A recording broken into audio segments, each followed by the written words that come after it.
Mm. There's nothing I can really do about that. Um, um, I hope everyone has had a good day.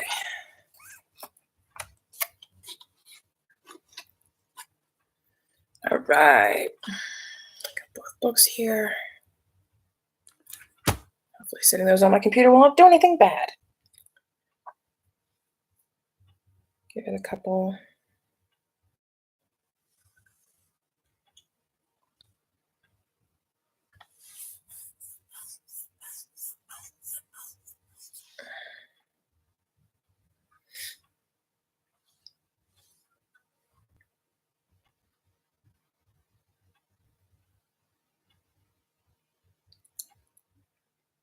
And nothing wants to update. Of course. Excuse me.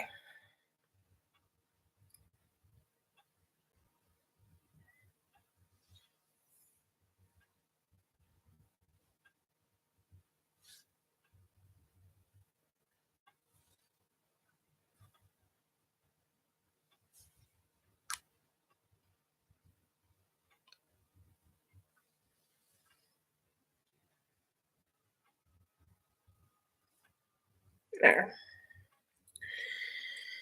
All right.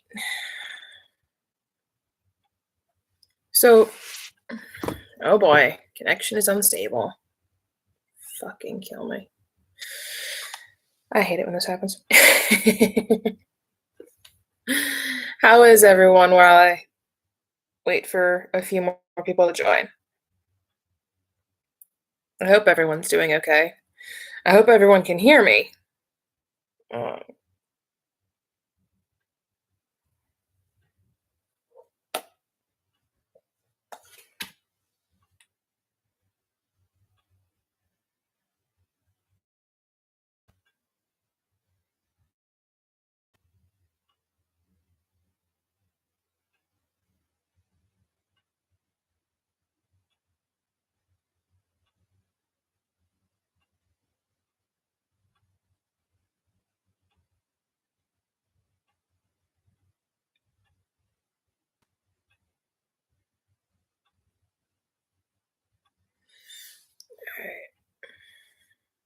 is everyone able to hear me?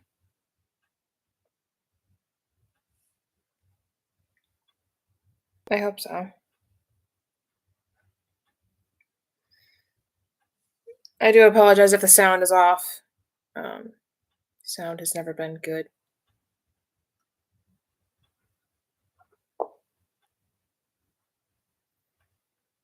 My computer's kind of trash too. So, all right.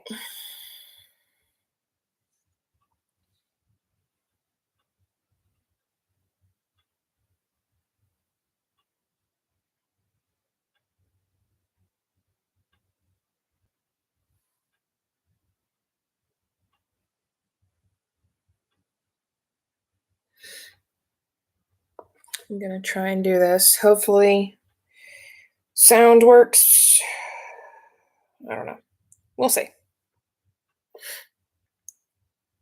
Let's get that.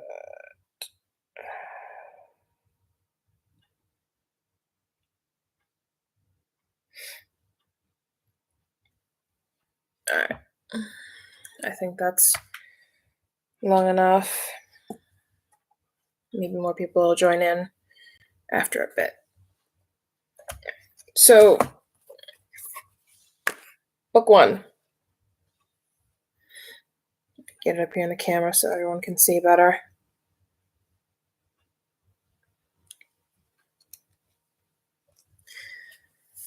Oh boy, the camera's fuzzy too. I really needed a better computer. All right.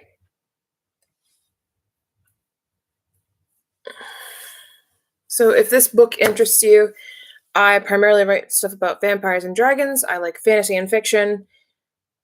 Reality sucks. So, there's that. All right. So, dedication. My first book True strength, true love, they're like a fire. It starts out small and begins to grow. Once you have them, that is something that no one can take from you. And that is dedicated to my mother. My mother wrote fan fictions and all sorts of things. She was a massage therapist and very artistic in nature. She loved to draw and create things and stuff like that. And that's where I get all my creativity from. She sadly passed away in 2012 due to family and other sorts of issues. So it's hard, but we have a little bit to do here. All right. So my books aren't very long. There's the table. Let's see if I can get it here. Camera's not going to be the greatest. If you need to turn the sound up, I suggest do so, because I'm using a headset and I don't know how good the headset's going to be. Excuse me. Who is vibrating my phone now?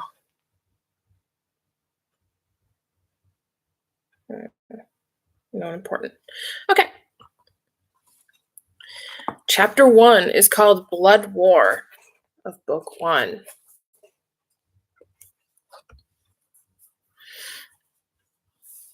All right. So I have a book plan that explains basically everything about the book series. So please don't say, oh, well, we don't understand what's going on. Everything will be explained in one of the future books. I have everything planned as it should be. Whether or not it's going to happen that way, probably not. We'll see. All right. Chapter 1, Blood War. Namaria, a peaceful blue world, in pristine condition and beautiful. Water covered the surface, and the land was one giant continent. A city, excuse me, a massive city laid near the eastern coastline, surrounded by forests and a vast wilderness. Not everything was as peaceful as it seemed, as a great and terrible war raged over the area. Deep in the wilderness, a castle was carved into the mountainside, in its shadow, vast villages.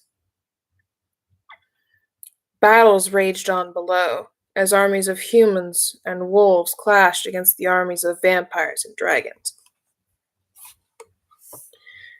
A woman stood over the corpses of two people. Sorry. I'm also slightly dyslexic and I get my words mixed up sometimes, even if I'm actually reading them. My friends, I failed you, she said and closed her eyes. 5 shadows appeared behind her. Mother, we need you, the white shadow spoke. The orange shadow seemed to agree. Queen Meluna, please. The woman turned slightly and nodded. I'm on my way, my sweet generals. Meluna said as the shadows vanished. She gripped the hilt of her sword and walked to the edge of a balcony.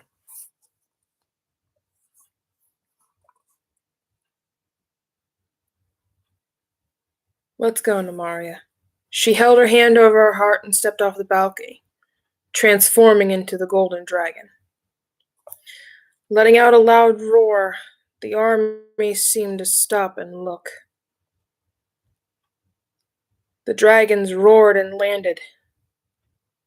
Their heads bowed as the vampire armies knelt.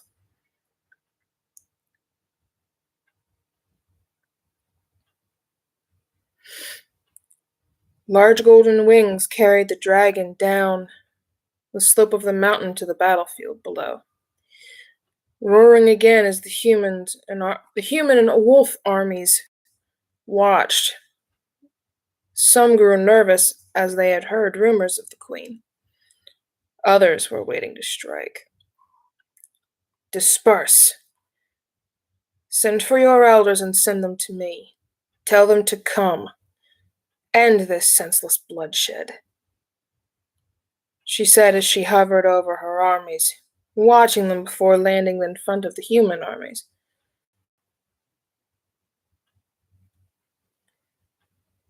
The humans kept their spears tight and watched as the queen folded her wings. Luna, what an unpleasant surprise, said a man on horseback. Albradden, one of the wolf elders, had come to see his army's work. He didn't like vampires, for reasons yet unknown. Albradden, tell your armies to withdraw, and gather your two queens. Meet me at the castle. It's time to end this bloodshed, she said and sat on her hind legs. Her tail swayed a bit.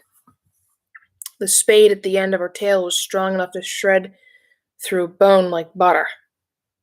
Their armor was useless if they got within range of her tail. I'll say it again. Pack up and leave. I will not repeat myself a third time. You know as well as I do, I could shred these armies apart easily. And that's if I'm in a good mood. You've caught me in a gray area. Leave and return with the elders,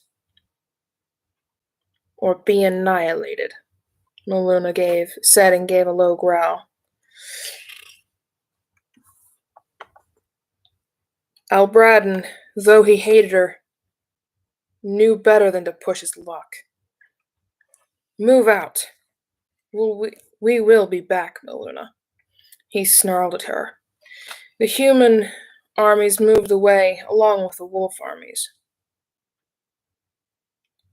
The throne room in the castle became busy later on. Meluna had returned to the castle and sat on her throne. Her 5 generals wandered the castle on their patrols. Soon the elders would arrive after a fashion. She watched them and waited. 3 to the werewolves, and 3 to the humans. The other 2 vampire elders were killed in the war. Come now, let's drop this and move on.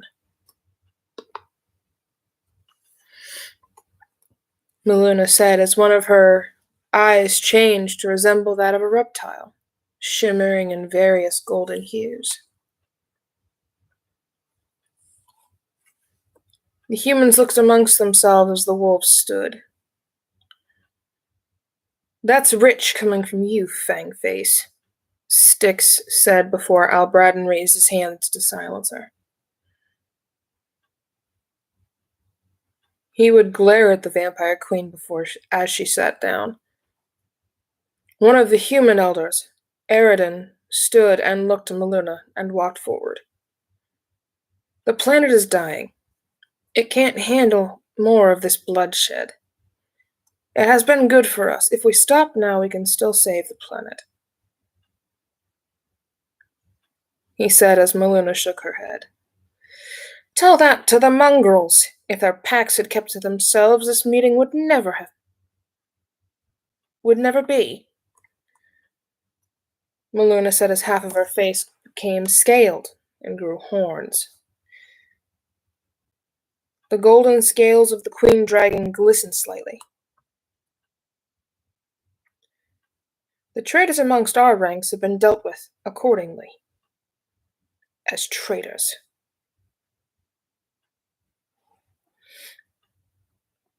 Meluna said as she tapped her foot.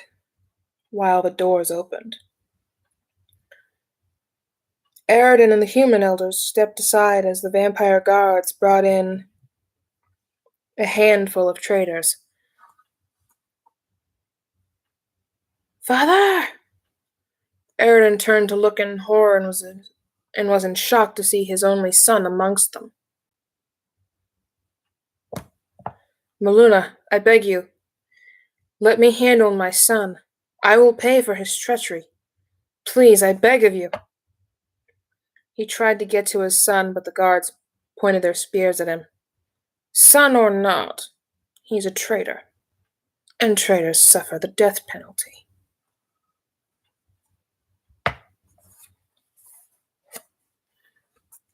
The guards brought the son forward as Aridin fought the guards to try and approach him. Meluna sighed and watched. "Let him say goodbye." She lowered her head slightly. Albradden looked at her in disbelief. "You're too soft, Meluna," he said and watched. "Soft and cuddly. That's what you are, you flea-ridden furball." Meluna took a spear from one of the guards. Aridin held his son,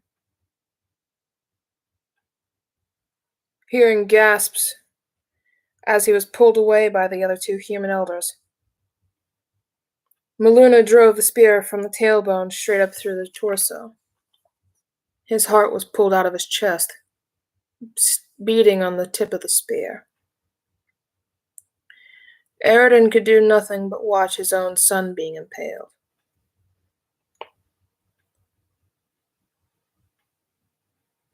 The other human traitor broke free and tried to run, only to bump into one of the vampire traitors.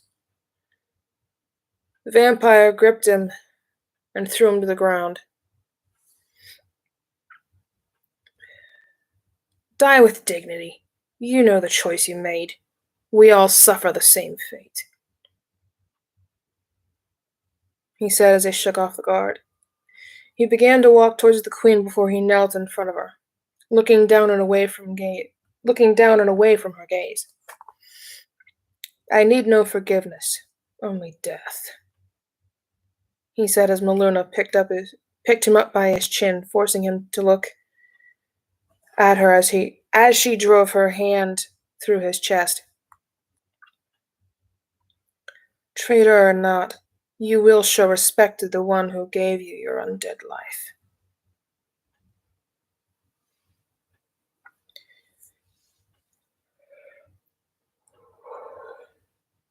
She ripped out the heart of the vampire traitor.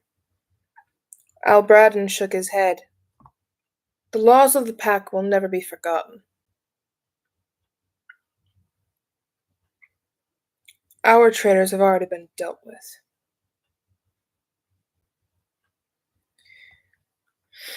As he spoke, Aridin knocked over the spear and took his son from it. He held the dead body close. "Now what?" Aridin asked as the guards killed the remaining traitors. Albradden stood and began to usher his ladies away, as Meluna dug her nails into his neck without looking. One eye turned its attention to him. "Now the bloodshed will stop, or I will kill you myself." As the queen spoke, the ground shook. An earthquake tore through the region. It would be the first of many.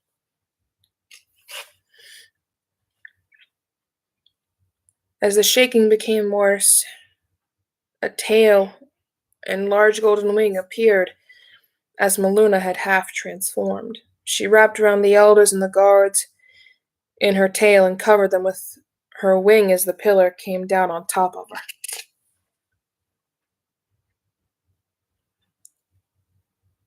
Once the shaking stopped, the tail and the wing disappeared. "Milady, bring the stretcher!" one of the guards shouted as they pushed the debris off their queen. "Is everyone All right. She choked on blood as she struggled to move. The guards nodded and put her on the stretcher. Milady, don't speak. Get her to the pool, quickly. The guard shouted as the elders moved out of the way. A man in white gold steel-clad armor came in. The guard knelt and bowed his head. General, he said as the man removed his lion helmet, send word to the other covenants. A meeting of the remaining vampire council must be made. Adam said as he turned to the remaining elders. I will have a party of scouts take you to your respective homes. For now, we ask that you remain calm until we get your caravans ready. Adam said as he put his helmet back on. Excuse me. He stepped over the dead bodies of the traitors and headed to the door. May I have a coffin to bury my son? Aridin asked. Adam stopped before looking to the human elder. I'll have one put in your wagon.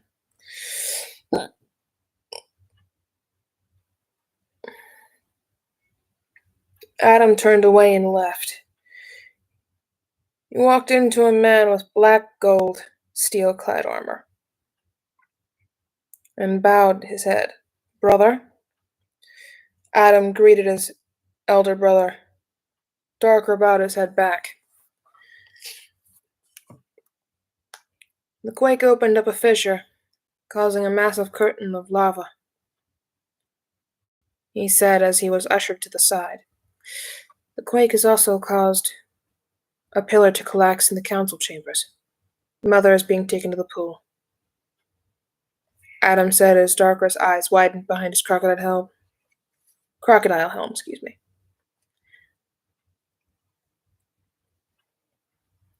Darker continued on and went to the room where Meluna was being placed in the pool. He was joined by a young woman in priestess robes, wearing a silver blindfold, carrying a small crimson dragon. It puffed smoke and she giggled. Dear brother, you need not worry for mother, Rose said as he turned and removed his helm. Darker put his arm around his sister and held her close.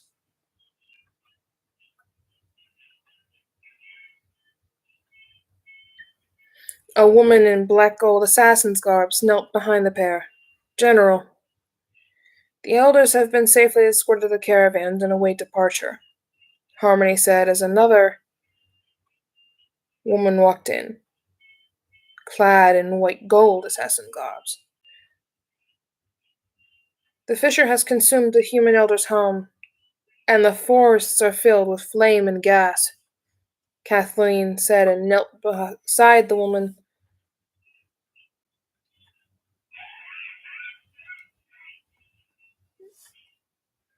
In black gold robes.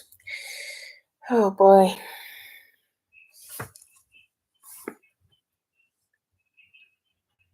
I made a goof on that.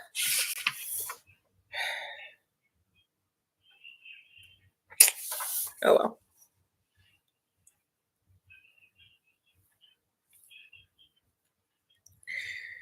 Good work, and keep all the elders here.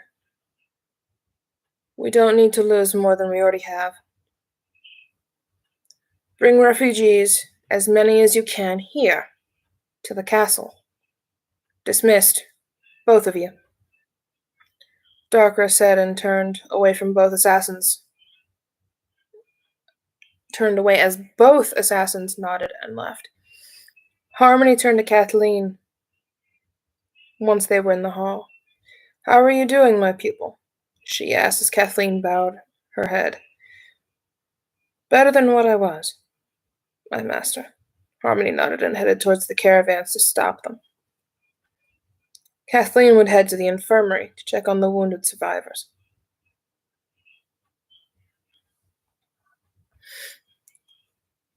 Darker once Moore turned his attention to the blood pool as Rose had gone to sit down by the edge. She gently touched the blood surface as a few bubbles came up. The dragon snorted smoke and fire. Rose tilted her head and pulled away from the pool. Darker held out his hand and Rose took it. He helped her up and pulled her close to him. "Safest place for you is at my side, sister," he said and kissed her forehead. He was very protective of his siblings. More bubbles rose to the surface. "Wait for me, sister. I must address the other vampire covenants."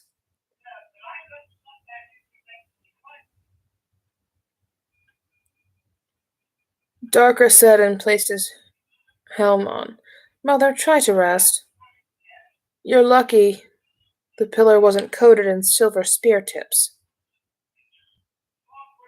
he said to the blood pool as it bubbled a bit more before it stopped.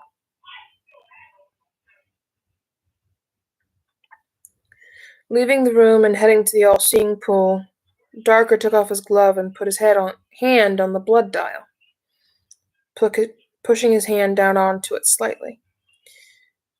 As it filled, the blood spread and filled the map. Each hole would be filled by a hologram of each coven leader. "Why have we been summoned? And why is the elder not present?" one asked. "The matriarch cannot be seen at this time. She asks that you awaken your pilots. Flee this world." Darker said from behind his helm. What's that? What's happening?"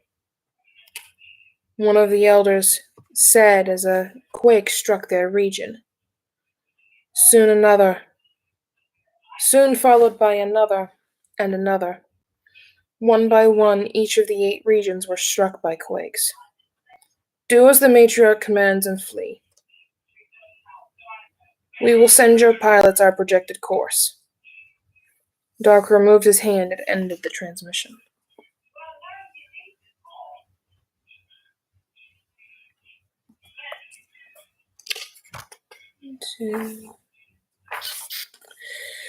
So I will not be reading any X-rated content. So once I get up to a certain point, I will skip that, and then I will continue on. If you buy my book, you will just have to read the X-rated content for yourself.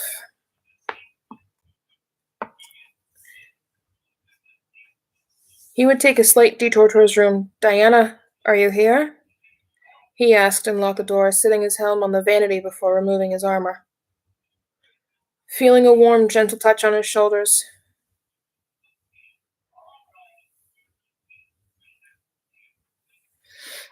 the smell of lavender and rosebuds filled the room.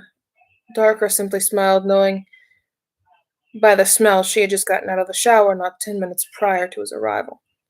"My prince, you're tense. Tell me what's gotten you worked up," she asked as she was pulled into a gentle yet tight embrace. He kissed her deeply before softly pulling away and releasing her from his grip.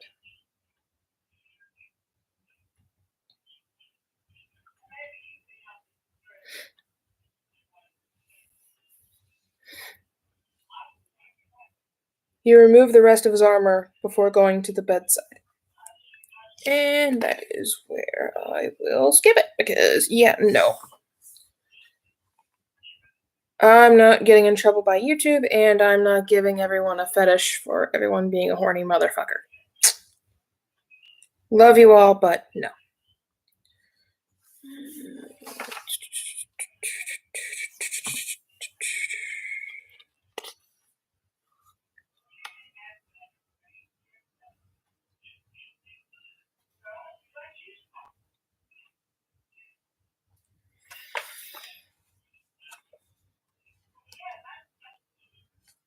Alright.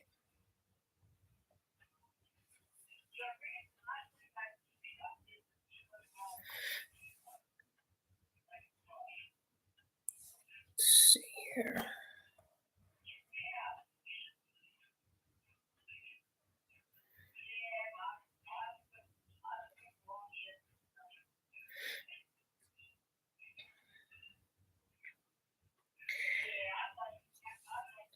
Alright, here. There's no real good place to pick up again. Fuck! Oh boy. What happens when you write stuff and it turns out to be very, very interesting.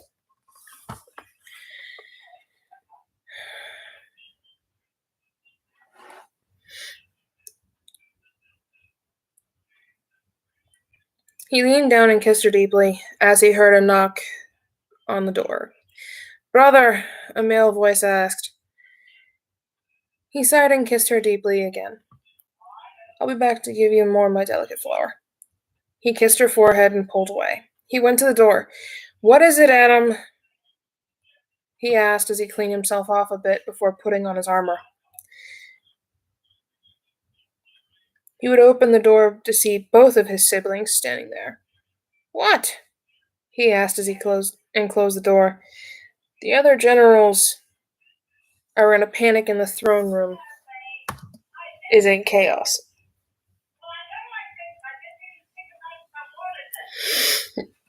Oh my god. It is so hard to read with that damn baby monitor going on.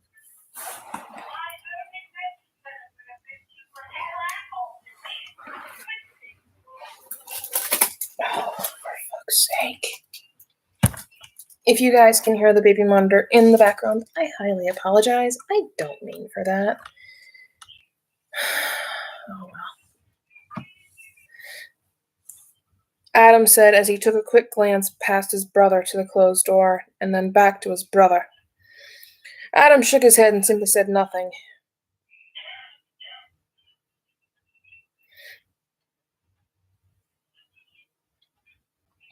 Slowly heading to the throne room with Darker following. "Bardrin, Fennerin, while you two measure each other's mutton meat daggers, can you at least focus on the situation at hand?" Melodin said before she took off her silver gold cat helm. Bardrin glared and removed his blue gold scarab helm. Oh my god, I can't talk today!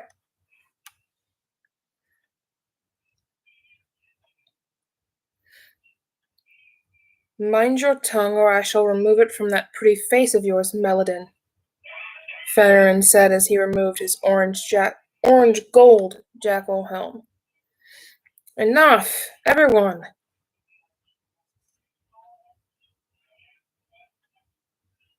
Darker said as he he was the head general for many reasons. His younger brother came to stand beside Melodin,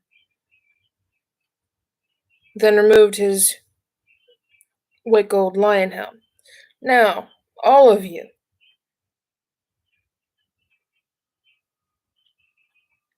one at a time, explain what's going on, and try not to kill each other." Darker sighed as his icy blue eyes narrowed and seemed to grow even paler. They could see he was getting angry, and shook their heads. Bardrin went to the rift near the human elder's home. He escaped with just barely his life, and now he wants to throw himself back in the fire, Melodin said before she was cut off by Bardrin. "We protect the sectors, do we not? Are we not generals, but also protectors?" Bardrin slammed his fist on the war table. He picked up his helm and attempted to leave before instantly kneeling. "My lady, please go back to the pool. You are not fully healed."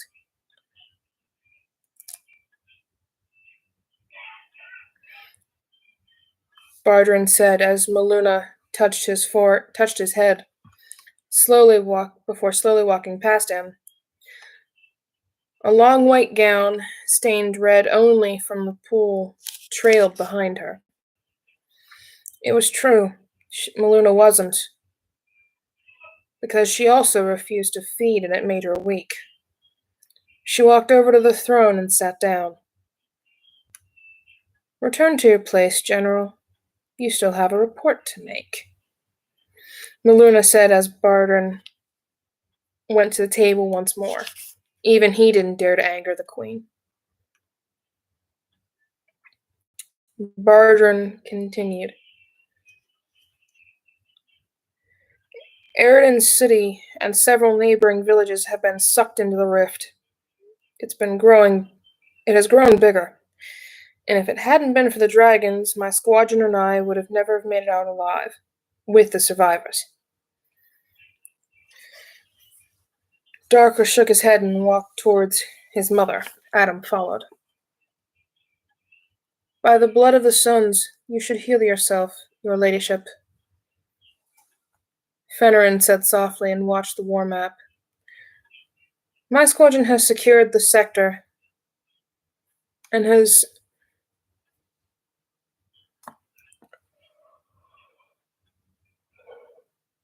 excuse me. Sorry, guys.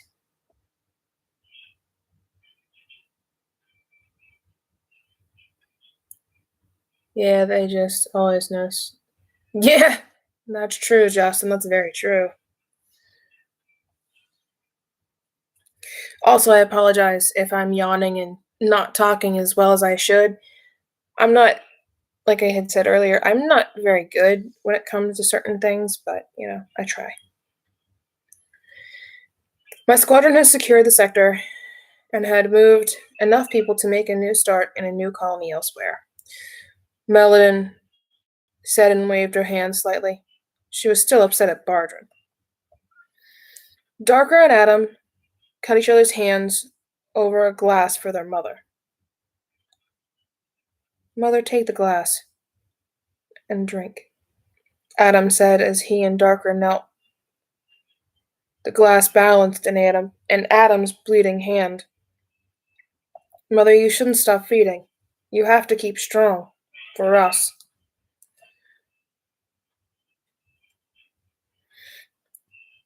Meluna shook her head and slowly took the glass. My precious generals, it is your duty to protect and defend. We will leave this planet soon. Prepare your sectors and get your sleep. Bring as many as the ships will carry.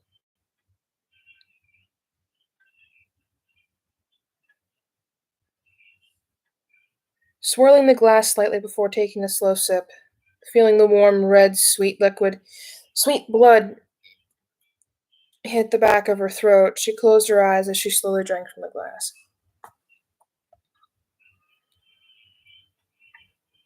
Both sons stood and headed to the other generals.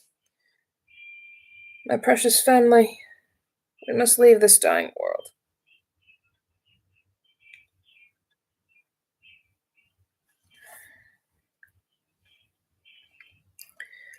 Meluna said softly before standing slowly. She moved over to the table. She set the glass down and looked at the map. There are fissures here, here, and here. These areas have suffered the most, but the surrounding areas had some damage. We shall save what we can, Melodin said and shook her head.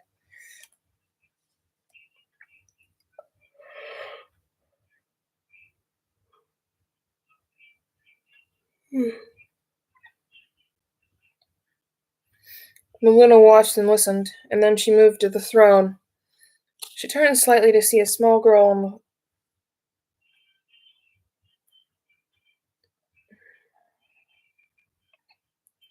sat on the queen's throne. Rose looked up to her mother as the dragon in her arms puffed out a bit of smoke. Mother, the eggs have become restless. They may hatch soon. What are you going to do? Rose asked as Meluna gently touched her daughter's face, placing a gentle kiss upon her forehead. Rose giggled and then felt her brothers come next to the throne. Adam watched before he turned to his sister. Sister, you should rest, he said as Rose nodded, holding out his hand to her and waiting. But Rose stalled and tilted her head. Mother, the human elder asked to speak with you. I think he waits for you in your chambers. I told him he wasn't allowed in, but he insisted.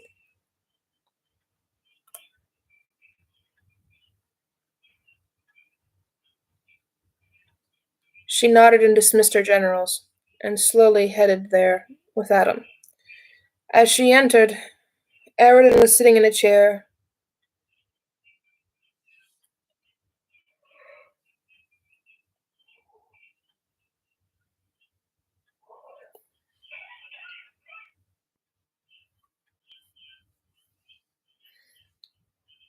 His head bowed slightly and eyes closed.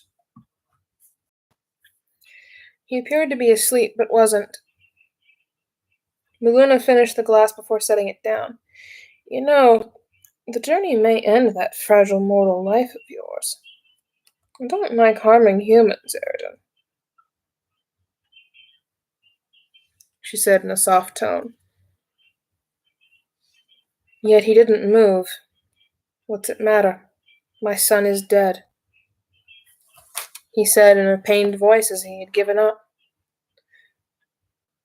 Miluna came over and gently picked him up. Laying him down on the bed, she wrapped a blanket over him. You silly boy. Still as stubborn as the day I met you. Excuse me. She sat on the edge next to him. I remember. It was a fire. My family's home caught fire. You were riding nearby with your sons. Though my parents were killed, you saved me. She said as she hummed softly to come. He said as she hummed softly to calm him down a bit and gently stroked the back of his head.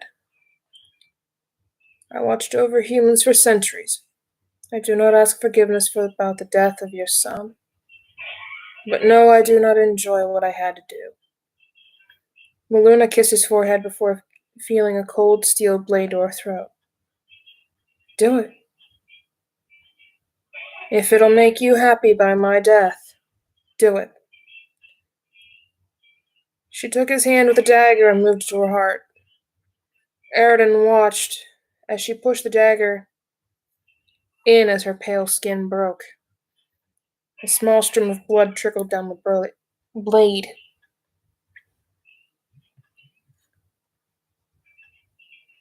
He watched as her pale, icy blue eyes stared into his soft brown eyes.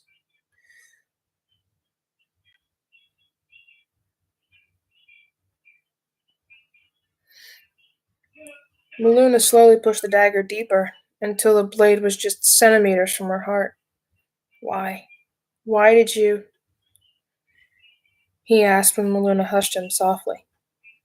I know what it's like to lose a child, Aridin. Though not by blood, every vampire in this castle was given their unlife by my blood. When they die, I feel that pain. If I had not done what I did, the war would have continued. At least now this gives everyone a chance to escape and start over somewhere else. There is still hope for you, Aridin, Miluna said in a soft voice.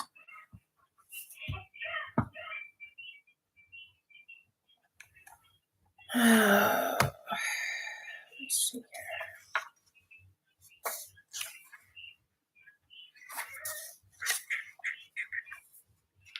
I forget how long chapter 1 is. It's been so long.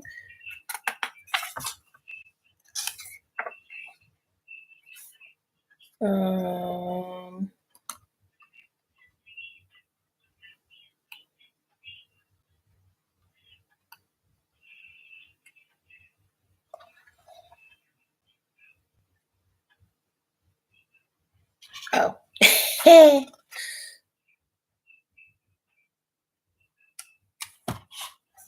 46. Oh, amazing. We're almost to the end of chapter 1 in about another 20 pages. I cannot move. Damn. I hate being sitting where I am. I have no real space to do anything. So if I'm constantly shifting my weight around in the camera on my laptop moves, that's because the tray I have it sitting on is being bumped around. All right.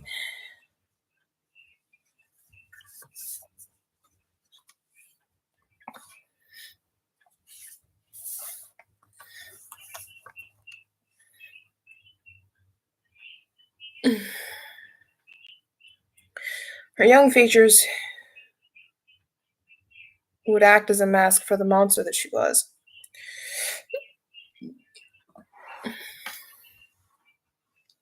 Maluna was the eldest of all the Namarian vampires, and some would even argue that she was the first. She had seen many things in her age. If death is what you wish of me, then do it.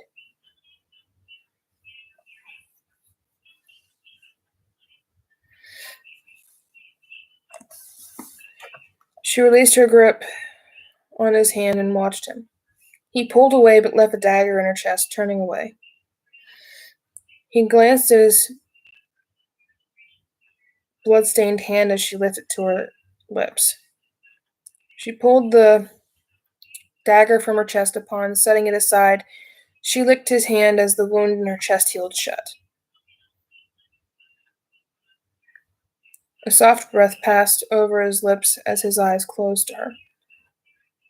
Once a small spot was clean, a small prick was felt in his wrist. She gently pushed deeper until her lips met the soft flesh of his wrist. Aridin slowly touched her soft midnight black hair. She cradled his wrist slightly and pulled away, licking the wound shut. Aridin, there's a small chance that you and the other humans will survive the cryo, she whispered as he gripped her hair a bit. Compared to her youthful glow, Aridin was a much older gentleman, but still maintained himself. Do it, Maluna, he said and looked up to her as her icy blue eyes shifted into their crimson glow. Aridin, she said as he sat up a bit, my life was yours the moment you saved me from the fire. Aridin said and felt her icy yet gentle grip on his face.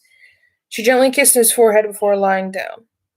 For now, just enjoy my company, silly one, because soon you'll be in cryo.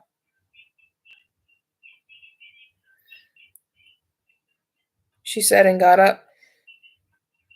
She unhurriedly went over behind some curtains and got changed. Aridin watched her slender shadow from his side of the curtains. He tried to conceal a noticeable boner as he heard a soft giggle. Does seeing my shadow make you hot and bothered, Aridin? She said. She had a faint smile on her face, though she was still hidden behind the curtains. Maluna was a telepath, and one of the few vampires that had mastered it to a fine line. Maybe it does. Aridin turned away, only to have his face buried in Maluna's chest. Her speed and timing was impeccable. Pulling away, she laid down and turned on her side. He curled up behind her. He wrapped his arm around her and snuggled his head against hers. The warmth of his body against her cold frame slowly warmed the pale skin of the monster. He held her close and knew that she was far stronger and easily capable of ripping him apart. Yet she didn't move, nor did she growl at him. If she growled, he would back away, for even he knew not to push his luck.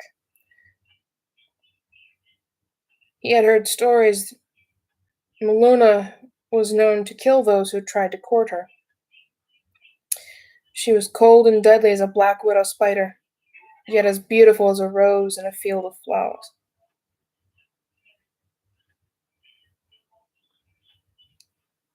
Elsewhere, trouble brewed in the castle. Adam had taken Rose to her room and helped her get settled in bed. As he returned to the war room, Darker shook his head. The other generals had went about their business and left the room, leaving only the two sons. Brother, Adam said as Darker removed his helmet. Brother. Adam nodded his head. The brothers stood at opposite ends of the room. Darker drew his sword. Adam gripped the hilt of his. Charging at his older brother, Adam drew his sword and made a vertical slash, knocking his brother's sword away. He held his sword at his brother's throat. The seeress are forbidden to do what you have done. She may lose her place among us. Adam said as Darker spun under his brother's sword and gripped his younger sibling's throat. Adam gripped his brother's hand and gasped for breath.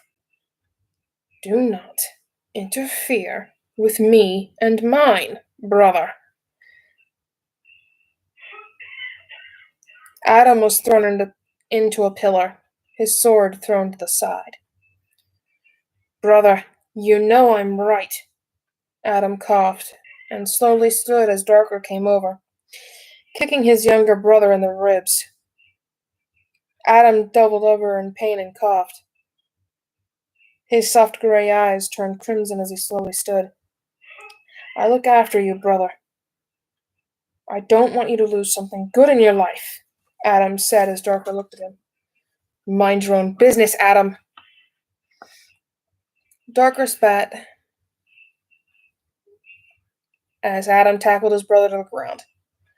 Darker's blue eyes instantly became crimson. He headbutted his brother and rolled his brother off of him.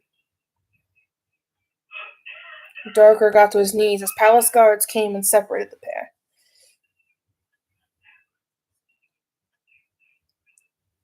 The tapping of talons on stone echoed through the halls. Blue reptilian eyes narrowed as the body of the queen dragon came into view. The large body of the golden dragon, the thick golden scales of the beast glistened in the candlelit throne room. The dragon roared loudly as the castle shook from the roar. The roar was one that commanded silence. It was feared that when Maluna shifted into that form, it was uncontrollable at times.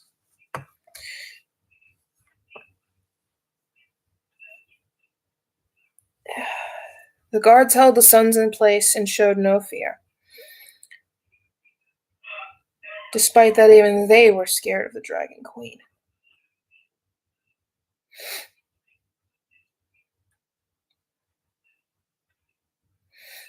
The dragon spread her wings until they touched the pillars. Before roaring once more, the dragon slowly stood on her hind legs before shifting into the queen. Boys, why must you fight at a time like this? Come, enough of this, she said as Darker shook his head. Forgive me, Mother. I apologize, he said as Adam grunted. Adam shook off his guards and went past his mother. Maluna sighed and shook her head. She then turned her attention to Darkra, her eldest son. My son, do take care with the seeress. If you truly wish for your mate to be her, then I will feed her, she said as Darker kept his gaze on the floor. Deep down, he knew his mother was right. Darker stood and went to fetch Diana. In truth, he was scared that the change would kill her.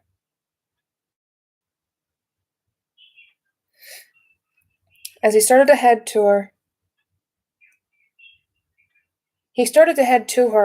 when he stopped short. The smell of blood and the faint, muffled screams alerted him to danger. He sprinted to his room, only to find it open and Deanna being fed upon by a ghoul from the castle dungeons. Ripping the ghoul from her, he flung it to the ground and tore it apart. "Diana!" he cried in agony as he looked at the injuries. Diana was fading fast. "Mother!" he screamed. Maluna was there almost instantly. Diana coughed blood as her insides had been pulled out. Blood pooled quickly beneath the young girl. Maluna wasted no time as he dug a small knife into the side of her neck. "Drink, Diana, and live for eternity with us."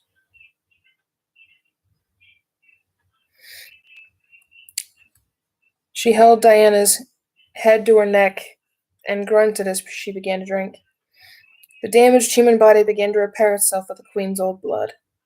Diana went limp as the transformation continued.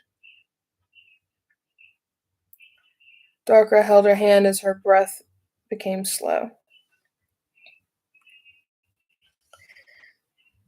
Maluna stood and called the guards to dispose of the dead ghoul.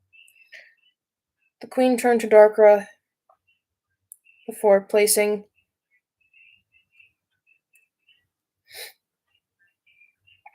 her hand on his shoulder. "Get her situated for transport."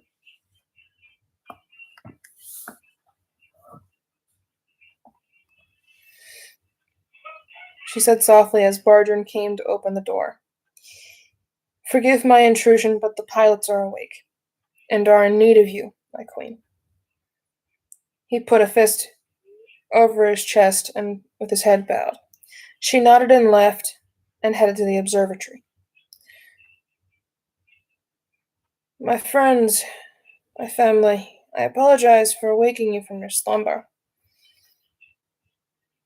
she said and watched the pilots kneel as the pilots knelt to their leader. She raised her hand. "Please rise," she said as she watched them stand. "Our home is destroying itself."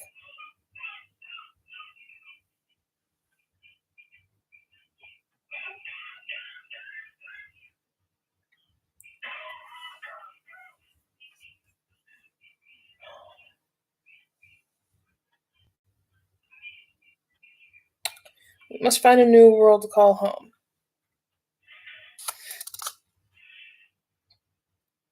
She opened the star map. "I'll answer all your questions as best I can," she said before bringing up the galaxy on the star map.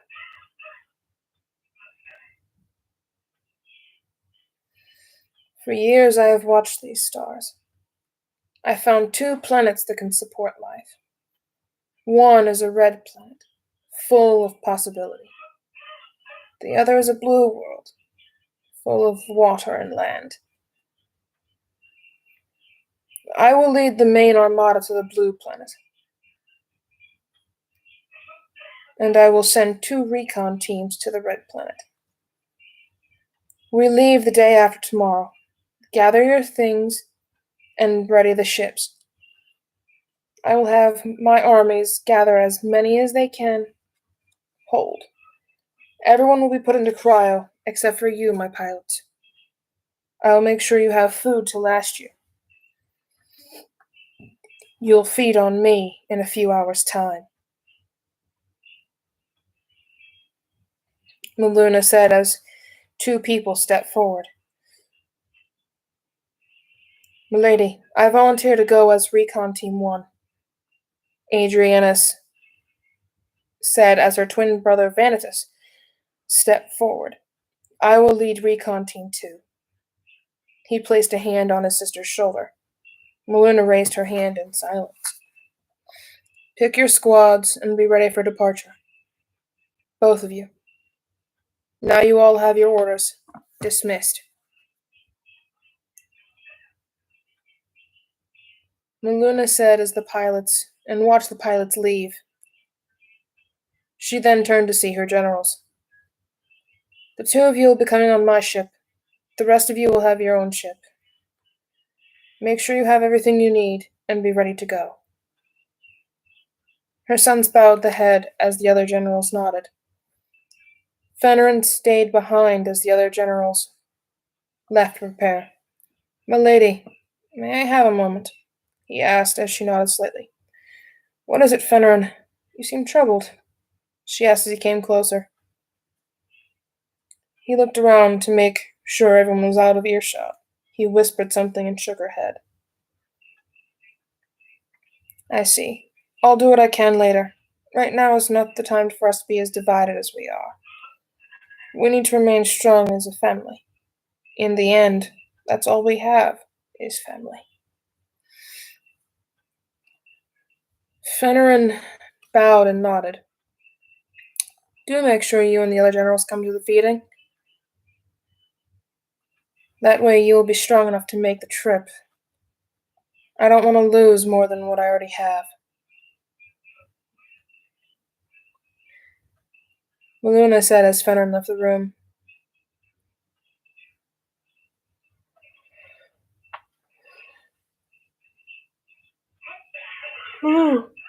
Oh, Jesus, I'm tired. See, kids, this is what happens when you don't get enough sleep and your family keeps you up all night. Yeah, no. Meluna said as Fenrin left the room. She felt a cold shiver creep slowly up her spine, and slowly closed her eyes. "Yes, I know. I will pick more when I'm good and ready. Now is not the time to choose," she muttered and left the observatory. The dragons in the den below the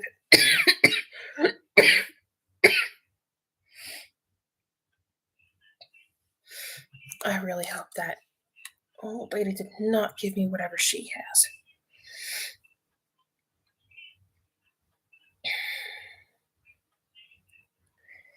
The dragons in the den below the castle became restless.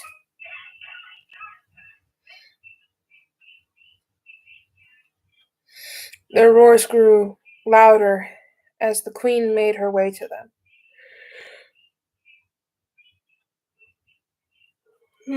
Oh, fucking hell.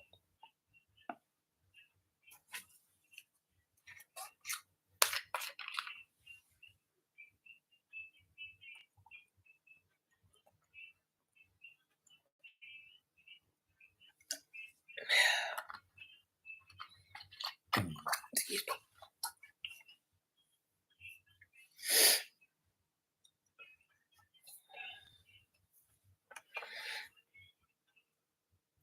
Easy, my precious. You'll all be coming along.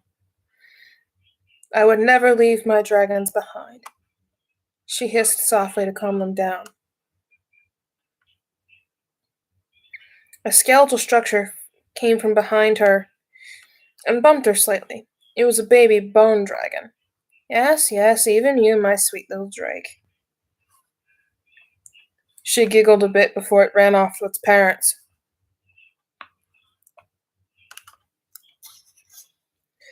She made her way back up to the castle as the ground shook more from quakes and more fissures opening up.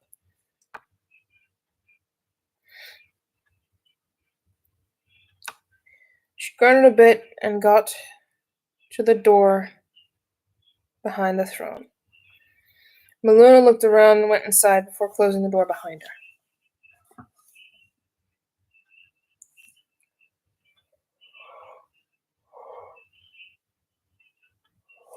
Oh, fucking hell.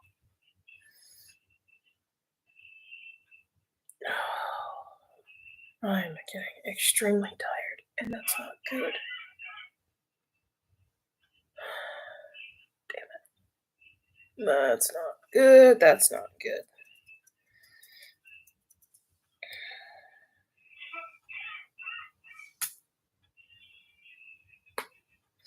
I do apologize if I'm starting to look like I'm falling asleep. I can't help that. Family kept me up most of the night. And if you can hear the baby monitor, that's what kept me up.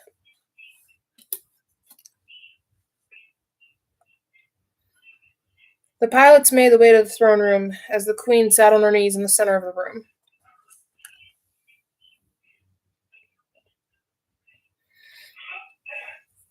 The pilots knelt and gently began to feed on the queen.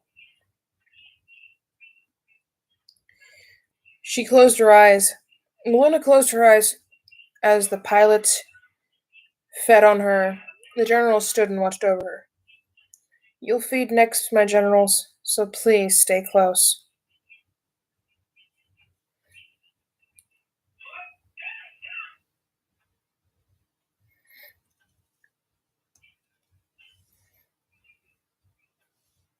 Melina said and bowed her head. Two young women came from behind the generals. Rose was keeping close to Diana. Darker turned and pulled both of them close. As the eldest son, it was his job to watch over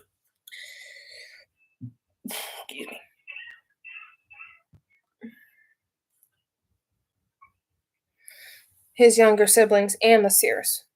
The other seeresses had all been prepared for transport. The only one that remained was Diana.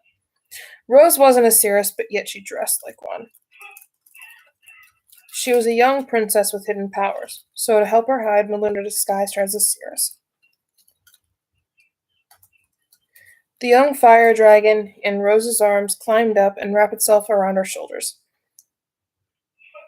It sniffed Darker's armor and sneezed on him. Silly little dragon, he said as Rose laughed. He says you smell funny, she said. Adam grunted. This is no time for jokes, he muttered as Darker gave him a smack over the back of his head. Be nice, brother. Rose is our sister. We are to protect her just as like I am to protect you.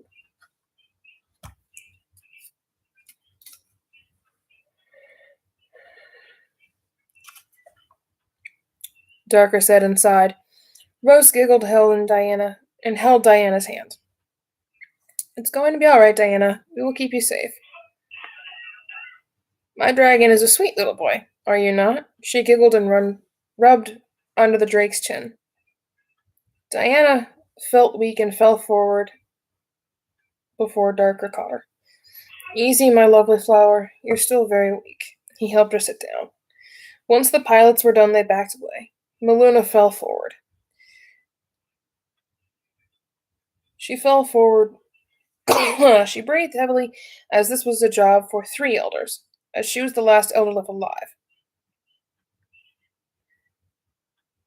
The 5 generals came to help the queen. My lady, please don't push yourself any further, Bardarin said, as Melina shook her head. This must be done. It is your turn. Now the 5 of you must feed. Adam, Melina said as she turned to her sons. Adam simply took his mother's hand. Who am I to disobey the order from an elder? He gently bit into her wrist.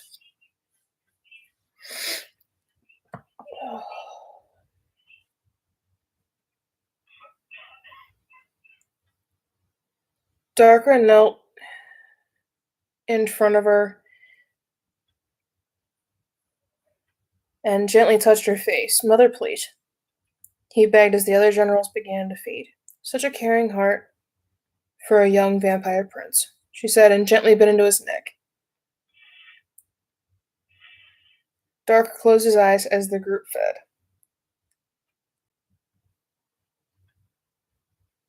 Melina pulled away, as did the generals. Her breathing was heavy from the strain, as it was too much for her. Darker went to help her to her feet as Adam watched. He went to gather the rest of his things that he needed and would head to the massive hangar where the ships were kept on standby.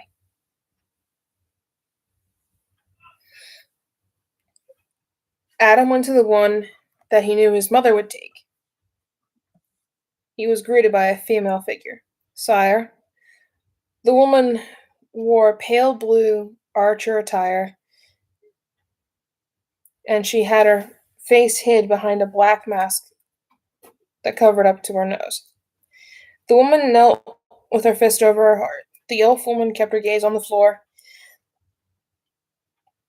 as Adam turned a bit and motioned to her. Sabrina, rise.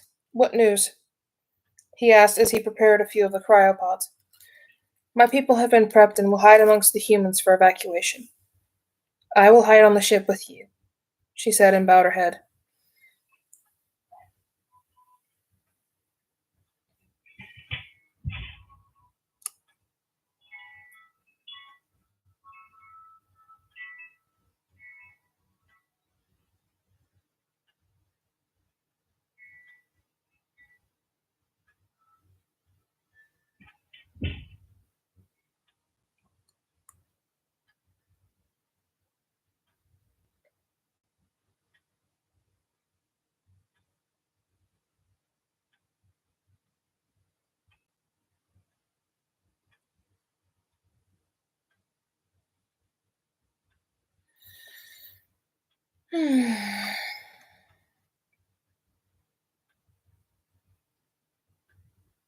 And she wants to say I'm the abusive one in the relationship.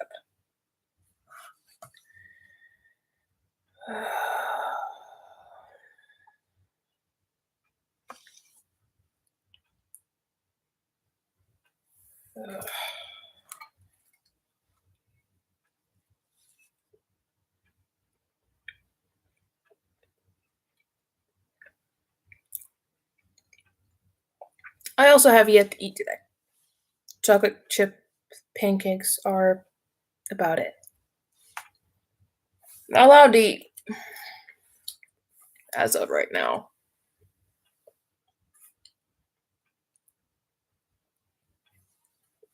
Let's see. So for book one, there's about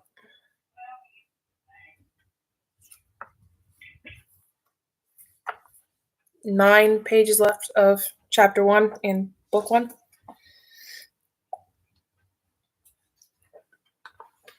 And then I will take a little break and answer anybody's questions that they have for chapter 1, book 1. And then we will go into book 2, chapter 1.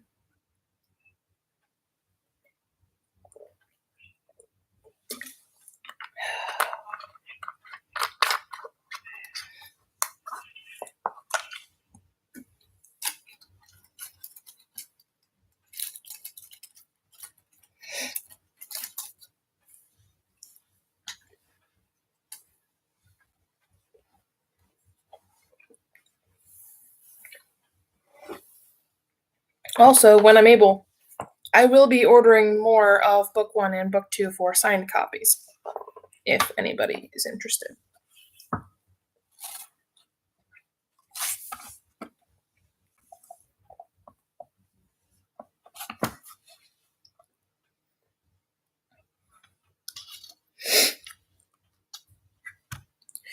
Elsewhere in the hangar, a man came to stand beside Rose. Caldron, be thankful. Mother gave you a second chance. Rose smirked a bit as the man turned to took a swing at her. His fist was caught by Kathleen as she was ordered to follow Rose and keep her safe. She bent his arm back into a chicken wing until his shoulder became dislocated. Caldron, it's rude to attack a woman. Do it again. She got close to his neck and whispered in his ear, and I'll give you a reason to fear the dark. Have I made myself clear? Excuse me. She said and let the vampire go. Go to the infirmary and have them fix your shoulder. Kathleen gave him a hard shove to get him moving.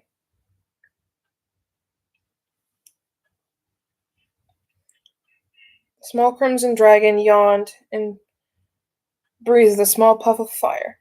Kathleen knelt and looked to Rose. My lady, please be careful. Not everyone is a friend to the royal family, she said softly, and Rose tilted her head. Oh, it's just a bit of fun. Besides, he needs to try and lighten up.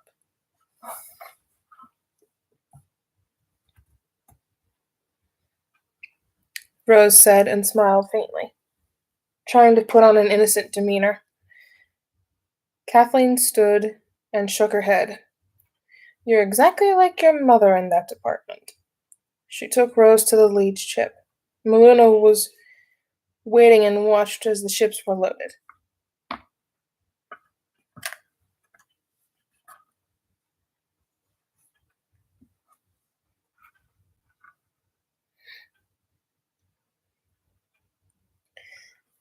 Maluna entered the hangar and looked at the massive ships. The hulls were made of a special metal alloy that was nearly impenetrable. There were no visible mounted guns nor any sign of weapons array. These ships, despite their size, appeared harmless.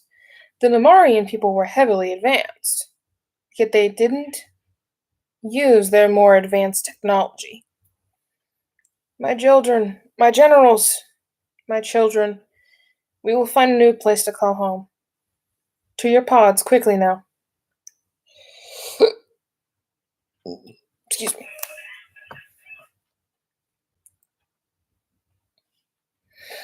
She ushered them inside as more shaking began. More quakes shook the region, creating mass fissures with lava curtains. Harmony soon entered the hangar with the injured. Everyone on board, watch your step. She helped direct the flow. The generals' armies went to their ships, as did the two recon teams.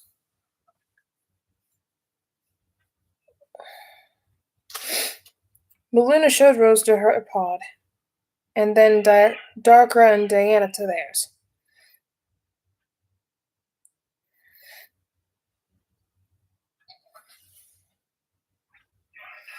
Adam was already near his pod. He grunted and slowly got in.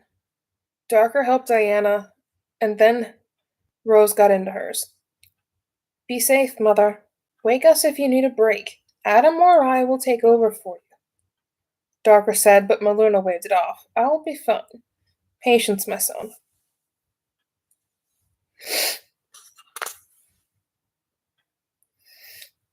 She said and ushered the last of the passengers to their pods. All pilots prepare for takeoff. Maluna said as she went to the cockpit of the ship. Maluna used her telepathy to push the levers and buttons around the cockpit. The pit was built for 3 or more pilots, yet Maluna was alone. Her ship roared to life as more quakes started. Take off, everyone. Lift off now, she said as the screens to the other ships vanished as her main screen came online. Her ship slowly took off, and just in the nick of time, as the ground cracked beneath the ship, lava gushed out of the cracks like blood from a gushing wound. A multitude of ships left the hangar bay as the roof and the ground collapsed from the violent shaking. All right, everyone, steady. Once we hit space, punch it into hyperdrive. Recon ship 1 and 2. Here are the coordinates. Stay close to the fleet until breakoff. Everyone else, stay close to my 6 the entire time. Here are the coordinates for our destination. She said as she looked up, as the blue sky gave way to the black darkness of space.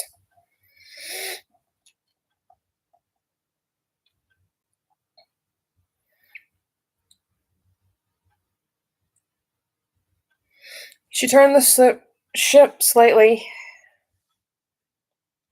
to look at her world as its once blue sky became filled with dust, ash, and volcanic debris.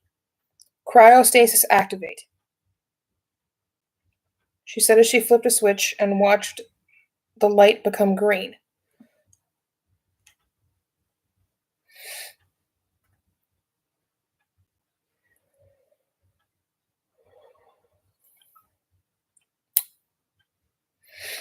Sleep well, my family. She turned the ship and headed to the head of the fleet. Stay in formation, everyone. Ready? Punch it now. Go, go, go. She ordered and made the jump to hyperspace. She watched the screen and lowered her head a bit. Here are the coordinates. Drop out of hyperspace in 15 hours. Be prepared, my pilots. She said as she closed her eyes. She started feeling the strain again. Namaria, grant me strength, she muttered as the pilots vanished from the screen. She guided the ship with her telepathy.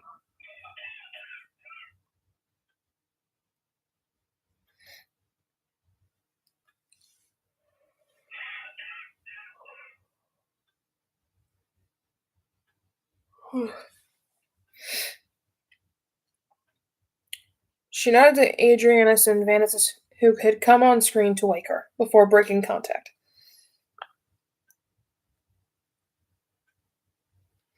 She kept the ship flying as she heard a soft noise.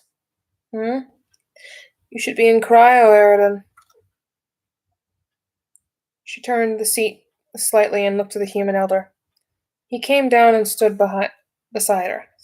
Meluna, you are still only one person. Let someone help you, he said as she shook her head. This technology wasn't designed for a human pilot. Go back to cryostasis. The bridge is no place for you, Eridan.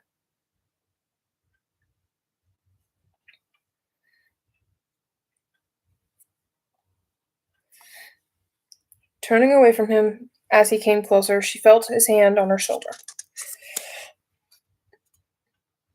Come on, let me stay, he asked. She removed his hand from her shoulder. Just don't touch anything. So what happened to the other pilots? He asked. The other two pilots are dead. She looked away. The other two elders were better pilots than me. She checked the scanner and made sure they were still on course. How did they die? Eridan asked, as she stopped. They were killed in the war, she said, although she was focused on her work.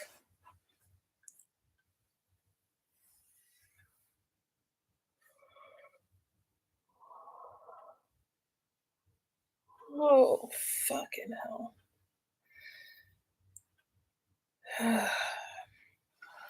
She didn't tell him that it was his son that killed the other two.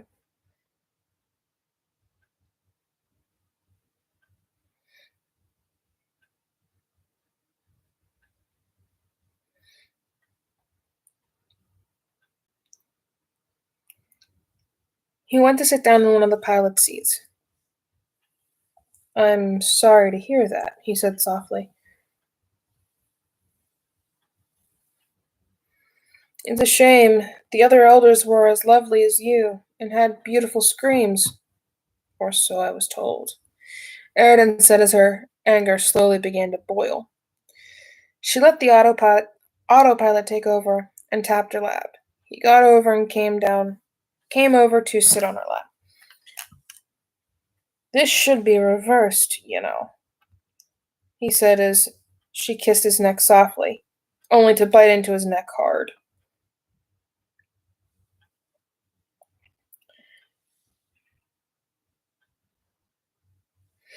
His eyes bulged as he began to struggle. Pulling a silver dagger from his back pocket, Eridan rammed it into her heart.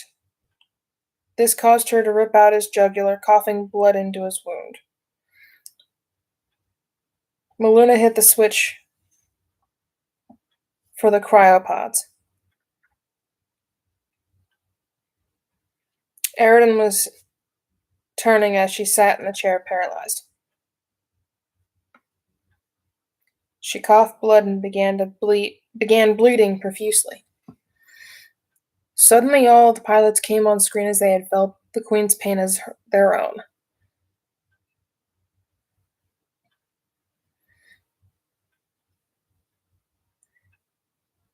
Adam and Darkra soon came to the cockpit only to find the human wriggling on the floor and their mother in the pilot seat. "Milady! Mother!" the boys shouted as they instantly went to their mother's side. The other pilots could only watch in horror as the last matriarch sat in a pool of blood dying.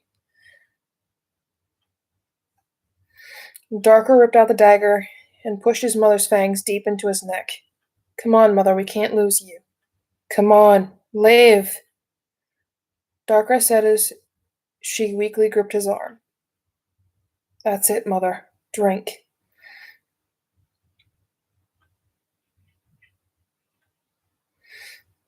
Adam got into one of the pilot's seats.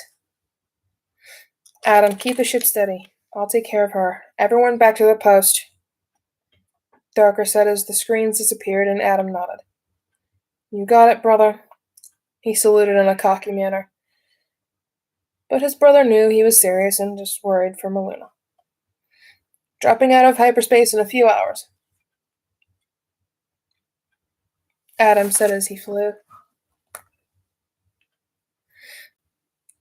Darkra pulled away and went to the human elder. "You are a disgrace to the human race and a traitor to the vampire race you were given. Die." Darkra crushed Eridan's head beneath his boot slowly as a sickening bone crunch was heard. He went back and sat his mother on his lap, holding her to him while he piloted the ship with his brother. He helped his mother feed slowly to regain her strength. Maluna pulled away before checking the controls. She looked at the other pilots as the other pilots came on screen. "Milady," each one of them said as they bowed their heads. Maluna bowed her head back and leaned on her son. "Please be safe. Once out of hyperspace, follow my lead."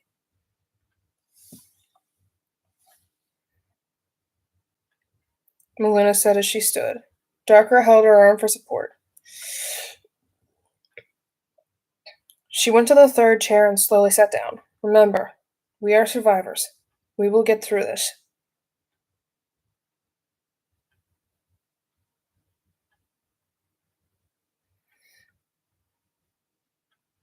As the other leaders from the other covenants came on screen, Maluna spoke. "I'm glad to see you made it out all right." She coughed a bit of blood. There was still silver lurking in her system. "You shouldn't be flying. You should be resting," said one of the leaders. She smirked a bit as blood trickled from the corners of her mouth. "You're too young to be giving me orders." She coughed a bit more, though she knew they were right. It was her stubbornness and pride that kept her going. She cared for the others. She cared more for the safety and the well-being of others than her own. And that ends chapter 1 of book 1. I do apologize. I am slightly dyslexic, and I get my words jumbled up. Also, I now realize how many different spelling mistakes I made. And I had someone look over this for me because I can't. Oh well.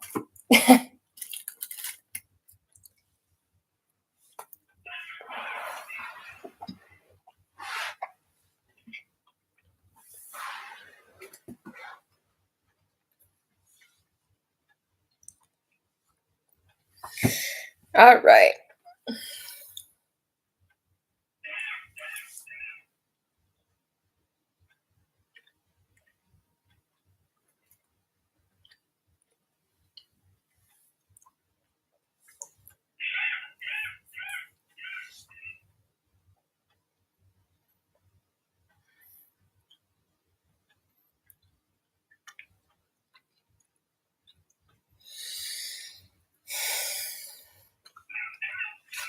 Well, thank you, Justin.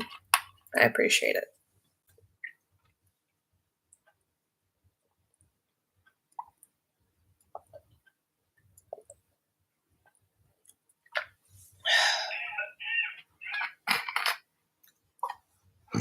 Excuse me.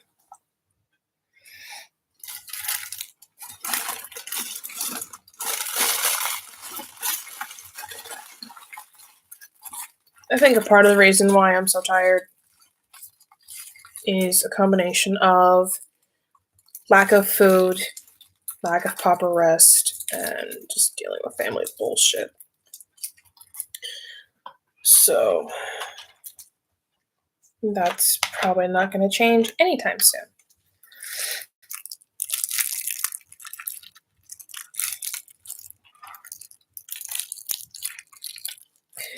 Any questions on book 1, chapter 1? Any questions? Any questions? Now is the time to ask.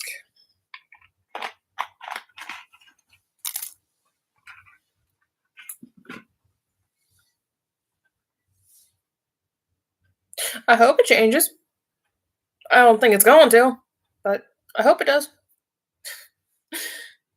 I'm not too hopeful right now.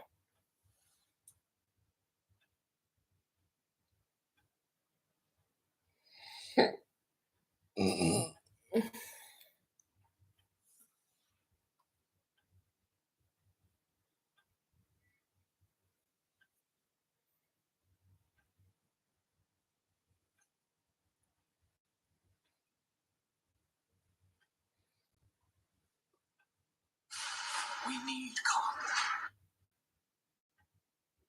Okay, so we gotta.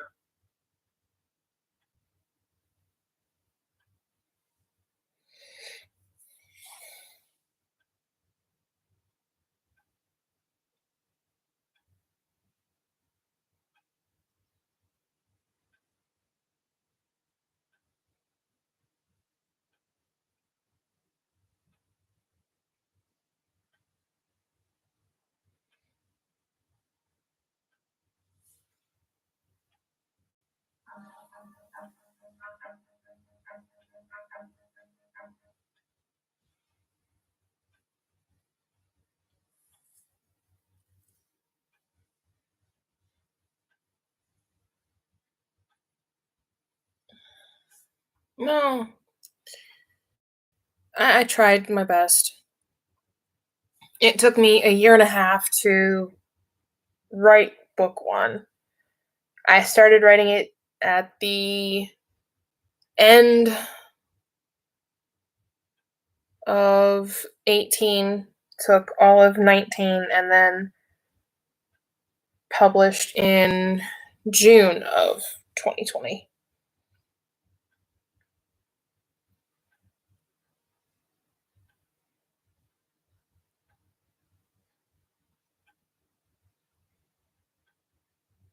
Okay.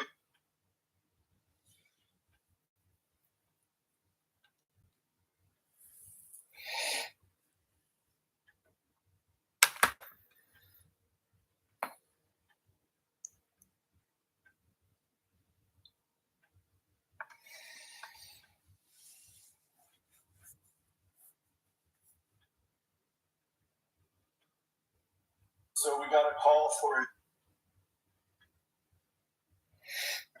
Oh boy.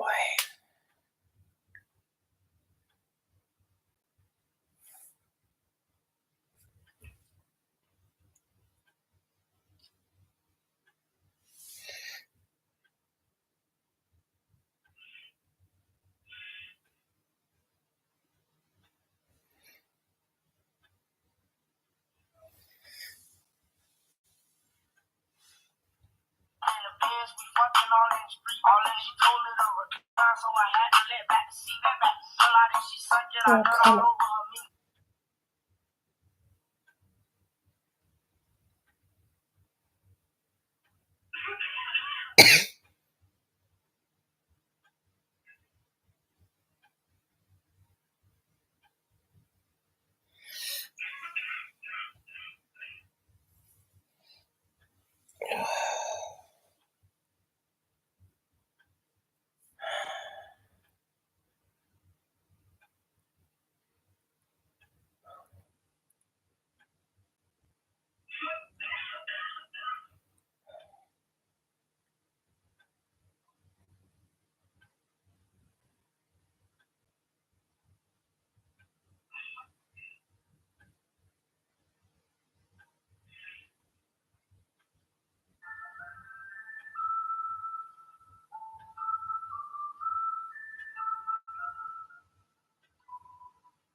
I honestly hope she doesn't start her shit today.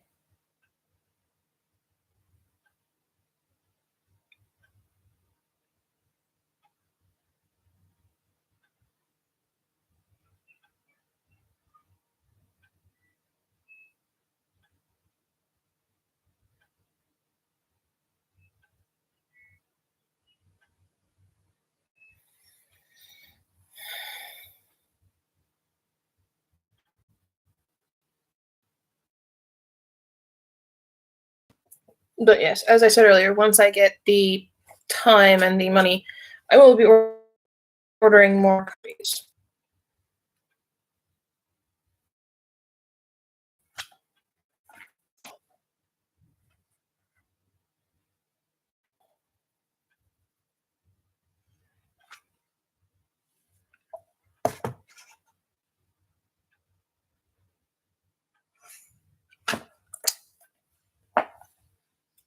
I'm really gonna have to watch the editing process whenever I put these damned things through the Amazon thing again.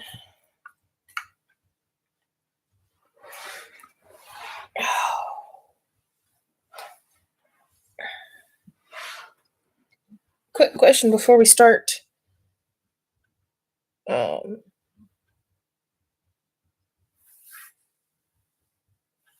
Reading book 2. Would you guys like to see me do live painting videos and live arts and crafts videos and stuff like that? Is that something you guys would be interested in?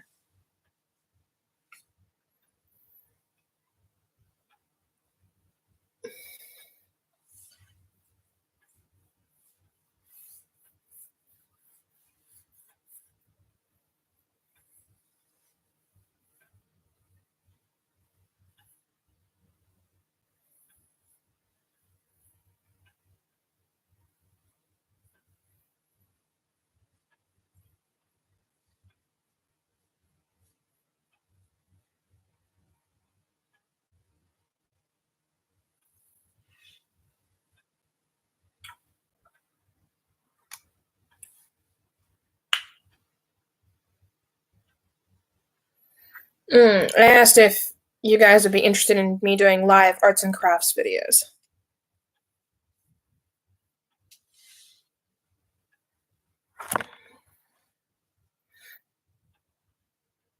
If that would be something that you guys would be interested in.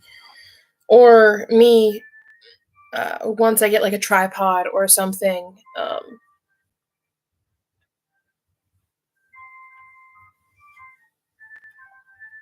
you know.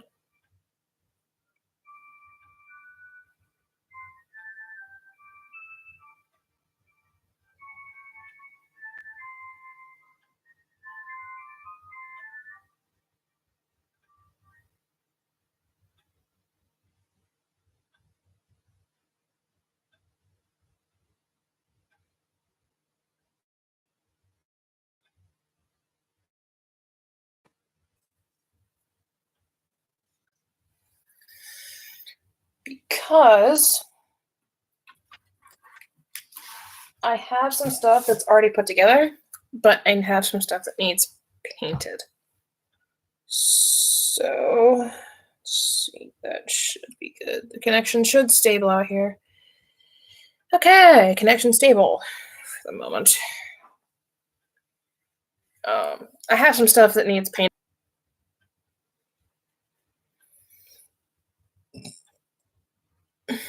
When are you heading to work today, Justin? Because I know you have work today.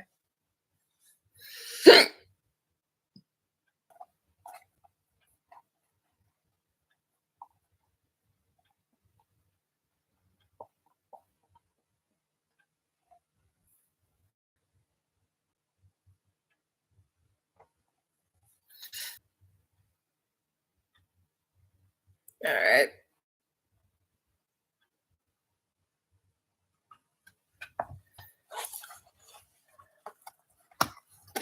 All right.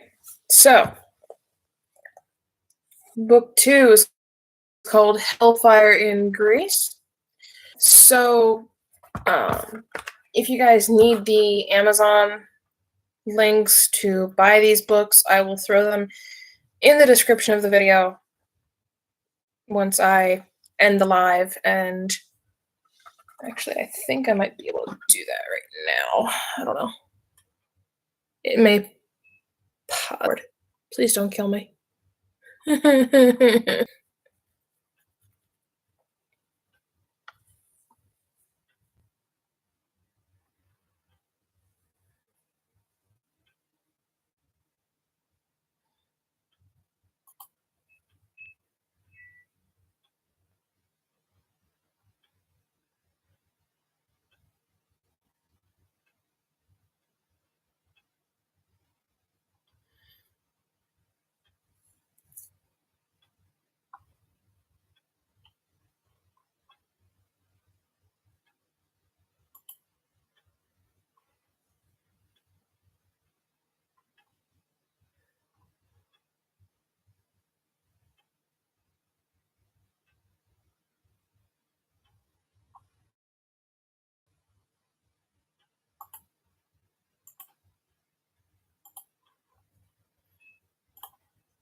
Yeah, it's doing a number.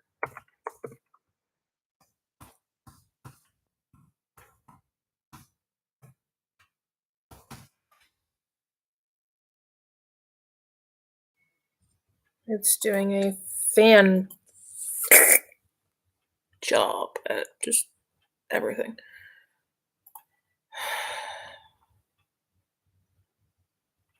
Huh?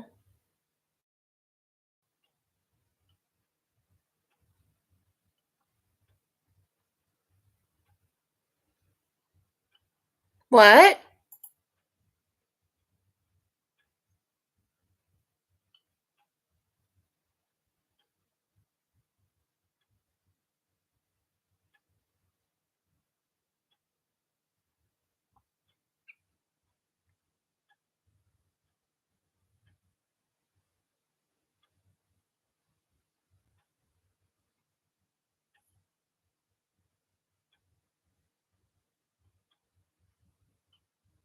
No. Oh, someone reviewed my first book. That's interesting.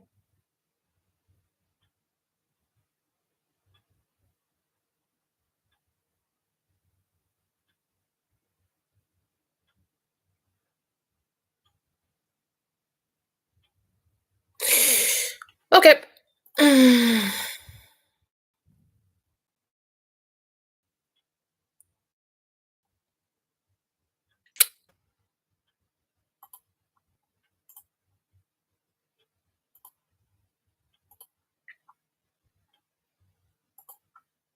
Meh.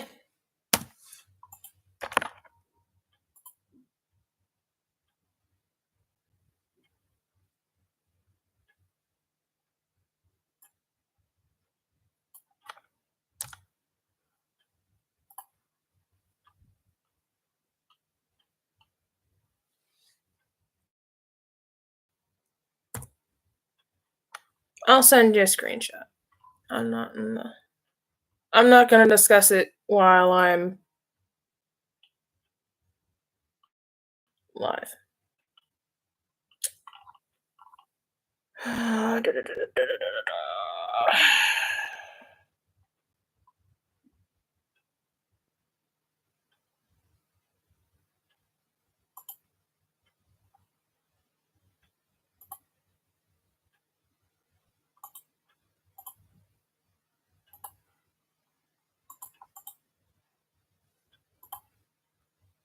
There.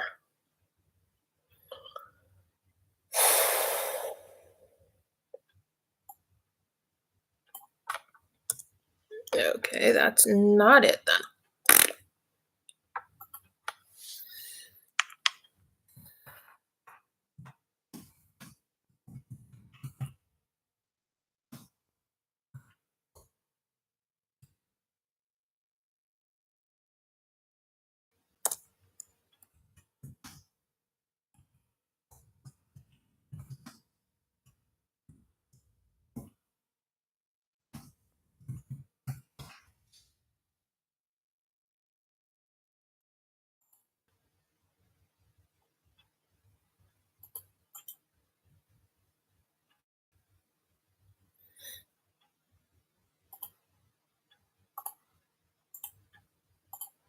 Alright, that works.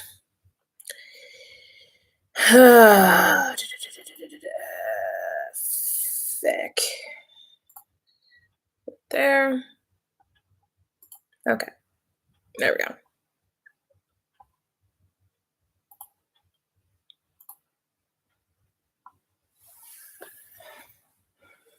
Alright.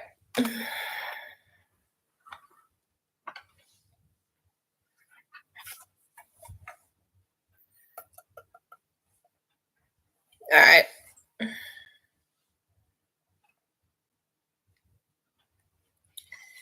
I will start reading Hellfire Chapter 1. Hellfire Chapter 1 has shorter chapters, but it's longer than... Actually, no. Golden Dragon is technically a bigger book than Hellfire. It has more detail and more description and other sorts of fun stuff. So again, as I said with the first one, if there's any X-rated content in cells.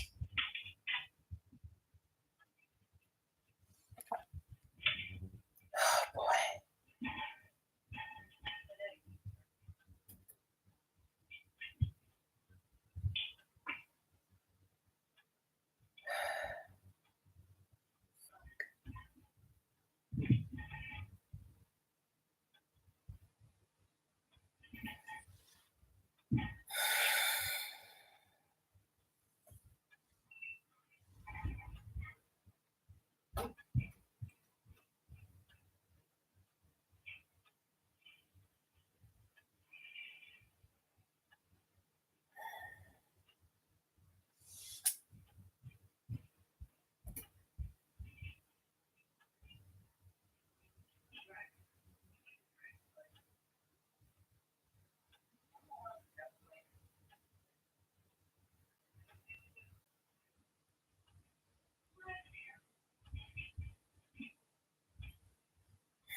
Just when I'm hoping to have a peaceful day.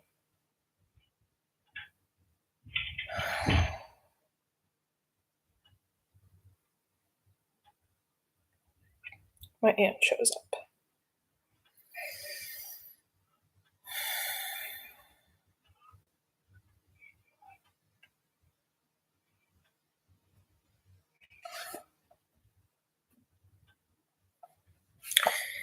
All right. Let's jump into book 2.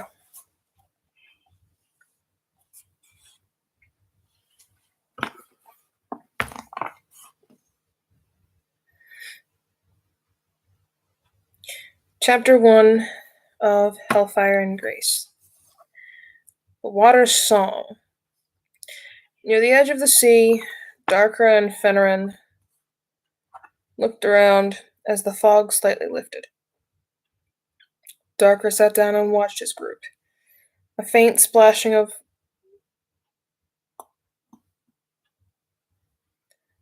the rocks echoed as they passed over the reef.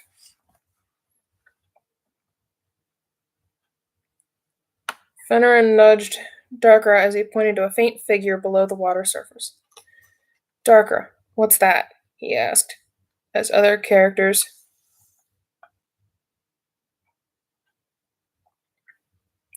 came around the rocky reef below. Sirens, he gave a hushed whisper. He remembered the sirens from their homeworld and wondered if these were the same ones. Fenrin gave him another nudge and pointed to the siren that had popped her head up to see what the giant turtle was doing. You go to dangerous lands. The water is more dangerous, spoke the woman as others rose from the water behind her. We mean you no harm, ladies of the water. We seek only safe passage to the other side of the pond.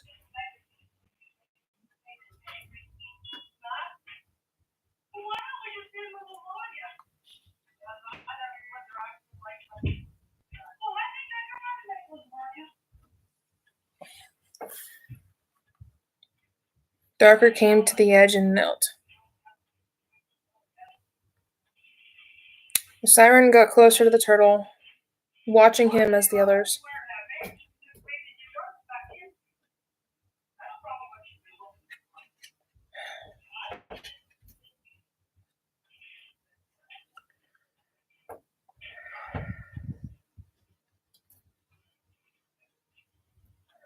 Oh boy.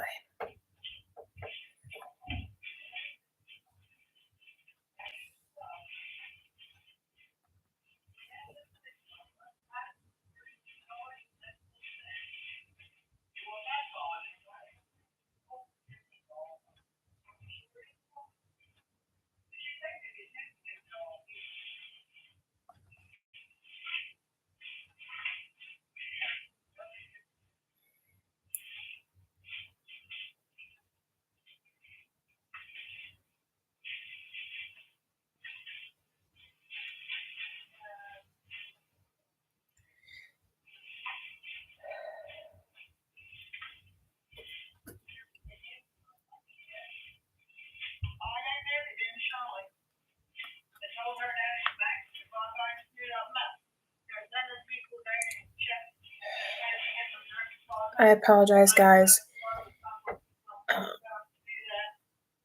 Yeah, my aunt's here. As you can hear, probably. I'm just trying to breathe a little bit before I continue, because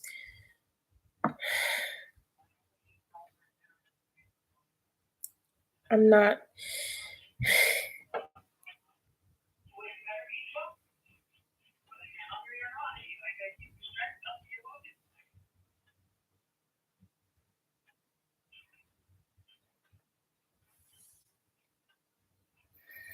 The siren got closer to the turtle, watching him and the others as she approached. Tell me, Lord of Hellfire, what is it? What is your purpose here?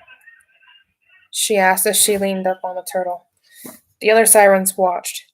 These waters are protected by Poseidon. She gave him a warning. Fenrir shook his head and knelt. Get out of my head. He shook his head and held his ears.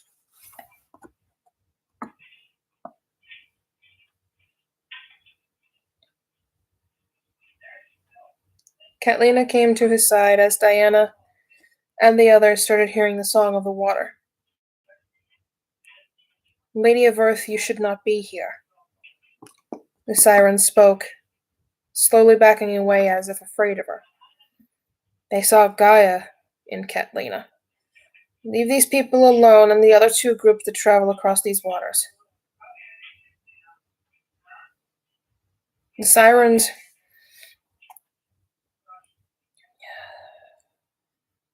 backed away slowly. What is your name, Lady of the Sea? I am Lady Serena. This is my troop. We ask that you get to your destination and never come back to the water, spoke Lady Serena.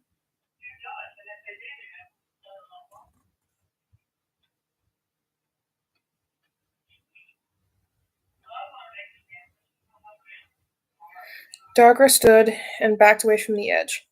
The siren slowly sank beneath the surface of the water.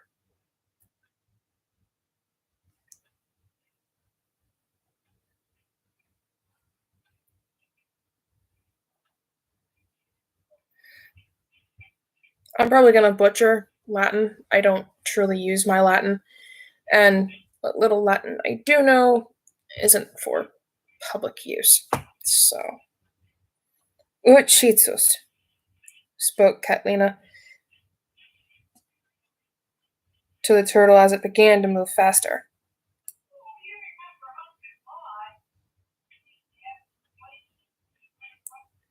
Fenrir looked out to the water, then to her and Darkra. Will we see them again? He asked as Catlina nodded. The sirens? Most definitely. Your people? That remains to be seen. She went to the edge of the water I fear you'll die in this place.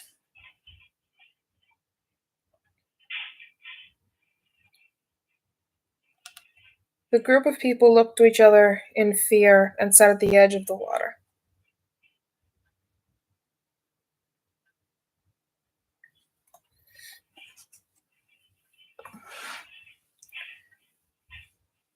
As the group settled down, Fenrir spoke to Darkra. How much longer will we be at sea? He grew anxious. Calm down, Fenrir. We'll be on the shore soon. He spoke and gave him a playful nudge.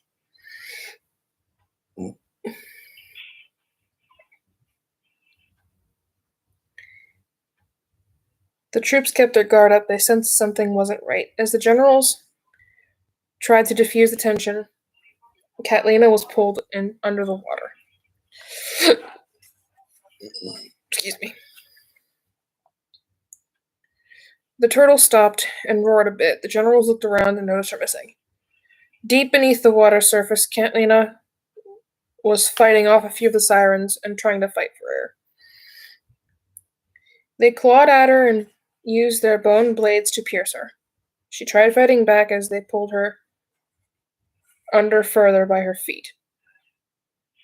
Bone blades pierced her chest, causing her to cough blood and swallow seawater.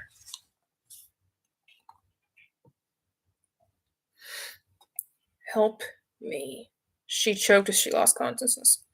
The sirens watched and let her body go. They summoned the rest of the troops. She's dead. Leave the body to the sharks. No one enters these waters. You know his orders, said one of the sirens to another. As Catlina's body dropped to the reef below, the sea life scattered, hiding amongst the crags of coral.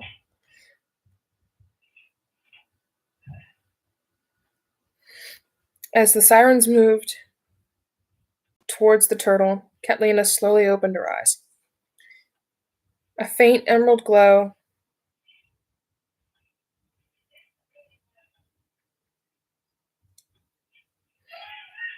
enveloped her as she pulled out the spears.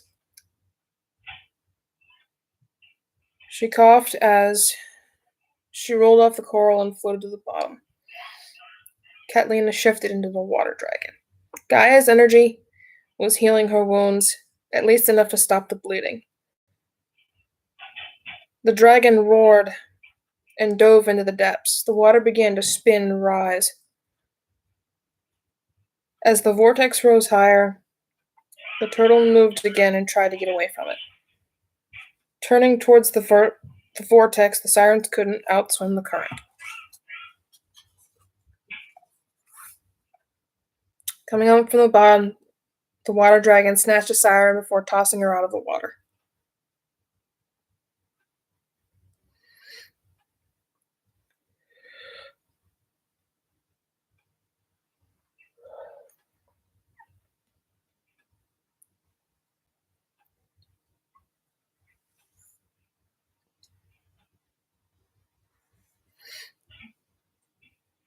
Darkra and Fenrir watched as the skies began to darken.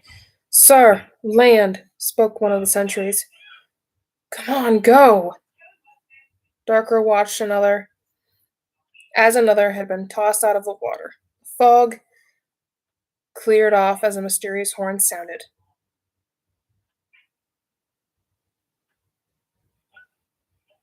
The sound of the horn commanded silence of the sea and fight.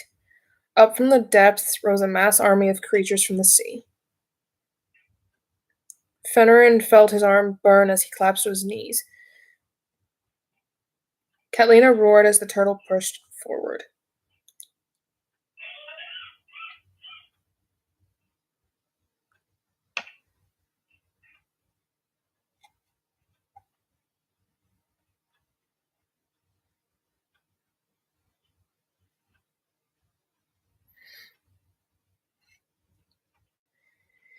She breathed a powerful stream of water towards the vanguard. A man from the Oh my. A man from the avant-garde, wielding a three-pronged spear-like weapon, easily deflected the stream and sent it back at her.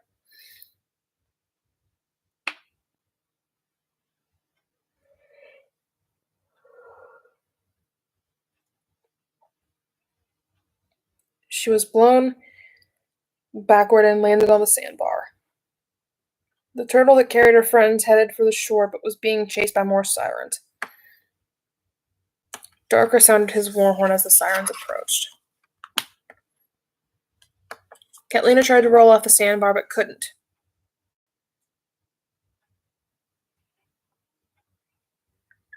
She thrashed around as a soft voice came to her. A woman cloaked in elm silks walked on the water's surface. Raising her hand slightly, the sandbar partly eroded. Catlina slithered free and watched the woman. The sirens stopped their advance and fell back to the vanguard. Gaia, you are not welcome here. Get your people out of my territory.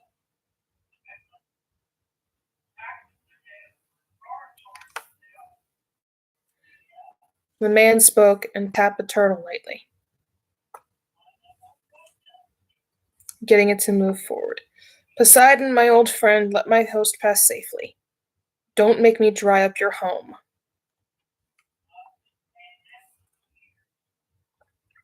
The maiden spoke as soft, dirty, blonde ringlets fell to her sides.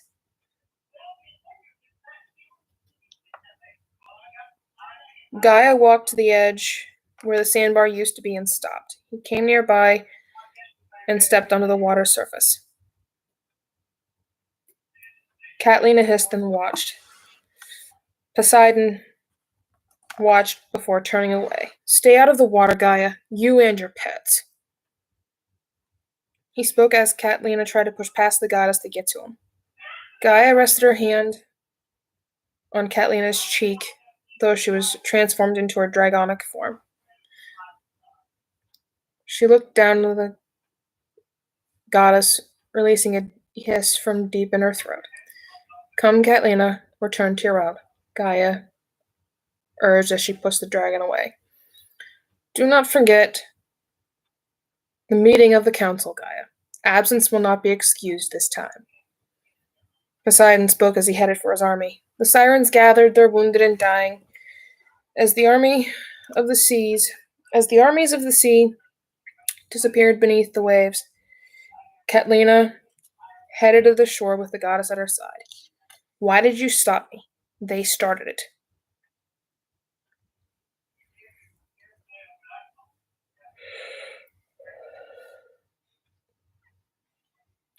She asked in a grunt as she reached the shore. The turtle stopped and waited for everyone to get off. It's not the time to fight amongst the other gods and goddesses. That time will come, spoke the Earth Maiden. As Catlina lumbered ashore, Fenrin came to her side as did Darka. She shifted back and fell against Fenrin. The goddess watched before looking at the two men before her. Once you go to your crash site, go to the city of Athens. Help them. Soon the Romans will try and conquer Greece. She spoke in a somber tone. Darker watched and prepared to move out. Fenrir picked up Catlina and kept her close to him.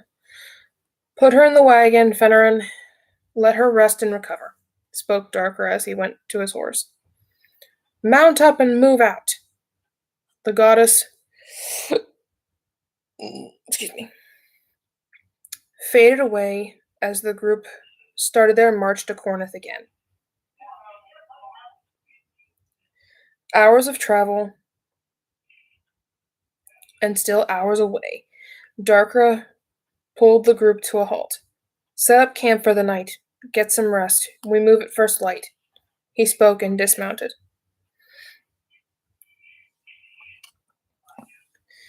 The army set up camp and began to mingle amongst the group.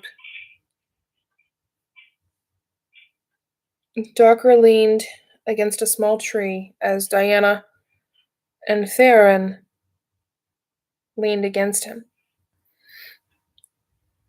Fenrir went to the wagon where Catlina lay. He checked her injuries and made sure she was healing. She opened her eyes faintly and tried to move. No, you're staying put. The wounds haven't fully healed yet. He spoke and held her down gently. Faintly, she grumbled, Fenrir, you should feed. You also need to keep up your strength. She reached up to his face with her bloodied hand. He took her hand and placed it over his heart. A soft drum beat vibrated through her fingers. You also need to feed. You need to heal, my dear Catlina. Let me rest against you for a while, Fenrir. Please? She asked him as he cradled her close to him, resting her head on his chest. Listen to the sound of the drum that beats for you, Catlina. Rest now. Against the cold metal armor, she closed her eyes and rested.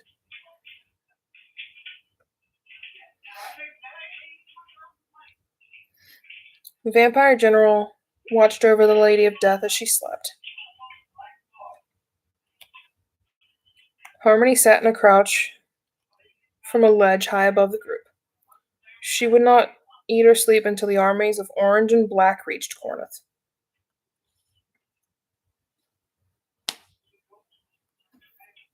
My lord, the sun will rise soon. Time to get the armies moving again. The assassin said with telepathy to Darkra. He nodded and woke up the sleeping crew. Walking back to the wagon where Fenrir was, he took a glance before leaving. Fenrir was fast asleep with Catlina in his arms. Putting out the fire, he went to his horse. We make for the downed ship, find our people, and set up camp. Darkra spoke to the armies. Mount up and move out. He spoke and looked to the ledge. He nodded and began to move out. Harmony moved on ahead to watch the group and keep a lookout in case of trouble. It would take a few more hours for the massive armies to reach the city of Cornith. Harmony looked around before coming to Darkra's side. It would be best to stay outside of the city with the armies for now until we find our people. She spoke and bowed her head.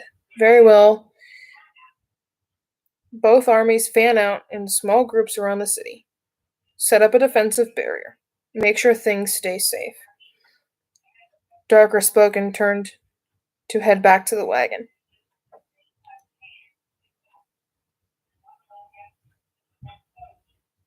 The horse reached in, nibbled on Fenrir's hair. He opened his eyes and faintly and gently batted Darkra's horse away. All right, I'm up.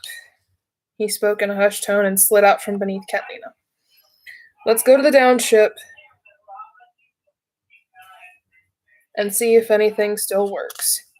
We need to make contact with the others, if possible. Darkra helped him out of the wagon. Just a few more hours would have been nice. Fenrir mumbled before getting smacked in the back of the head. Ouch. All right. Take a joke, Darkra. He grumbled, and went to his horse. Fenrir headed off with Darkra and a small band of scouts to the ship. You crash-landed all right. Right into the side of a mountain.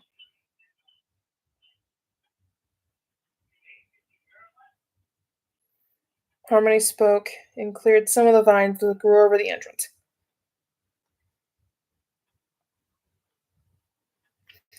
Our communications worked for a few days after the crash. Whether it works now after all this time, that's another issue in itself. Fenrir spoke and headed to the cockpit of the ship. The group looked around and cleared out the vines. Harmony found the control panel and crawled under. The heart of the ship should still beat. Our power cells could last one of our ships about 200 years in orbit. True, they could take a beating from space debris and the occasional space battle. Fennerin leaned on the panel and tinkered with the settings a bit. Harmony slid out and looked at the wires. She rerouted the power to the panel from the core. It should work now. Go ahead and give it a go, she spoke.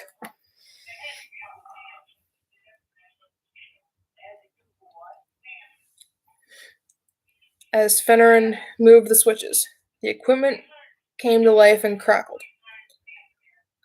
Black Crocodile to Golden Fleet. Anyone at their post. Golden Fleet, come in. Darker said as the crackling continued. Twin Drake Battalion is reporting. A voice came over the mic, and the faces appeared on the screen. We've made it to our coordinates. Have you heard from my brother or Meladin yet? He asked as the pair shook their heads. Negative. You're the first we've heard from in a few weeks. Vanitas spoke and shook his head. Let's hope they made it to their destinations. Darker spoke and ended the transmission. He left to head back to the camps.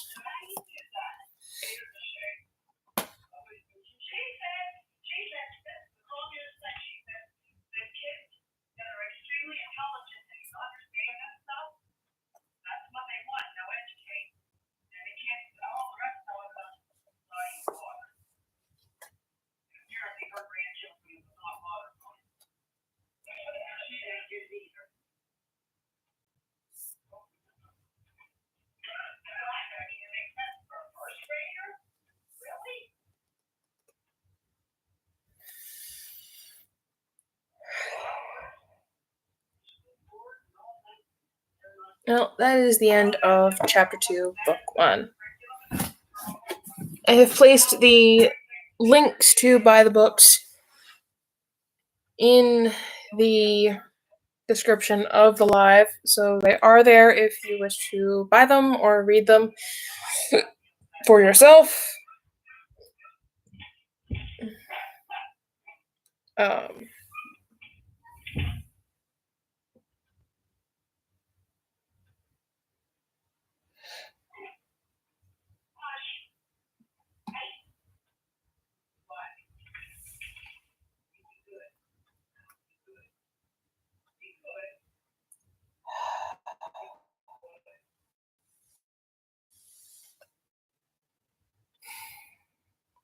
Never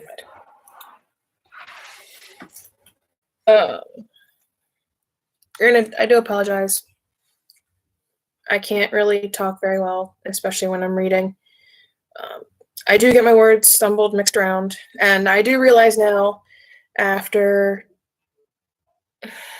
everything, that I'm going to have to be more careful, and I'm going to have to give everything a once-over again and again and again. Does anyone have any questions about one? You know,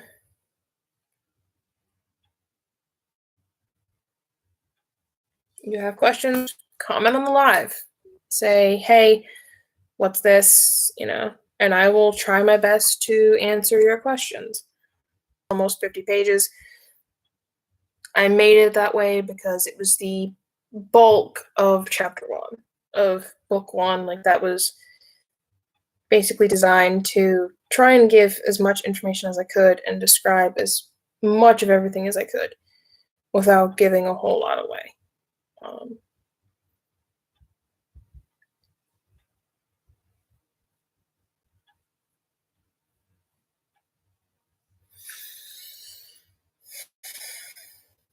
if there are no questions, I'm going to bounce off and take care of some things that I need to do. I'm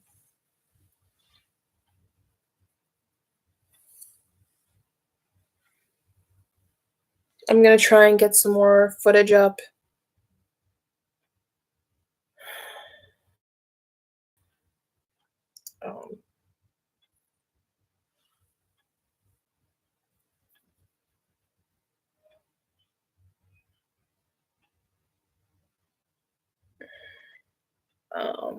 And before someone comes and starts putting hate on me for that, I do take care of my family a lot more than what they like to say. Um,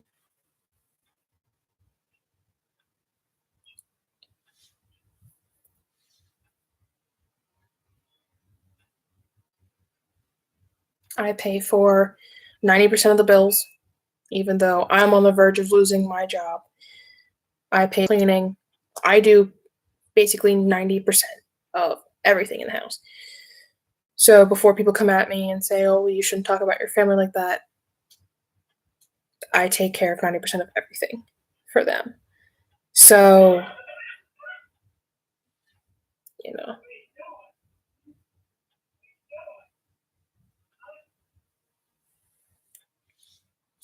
Also, as an announcement, this year, if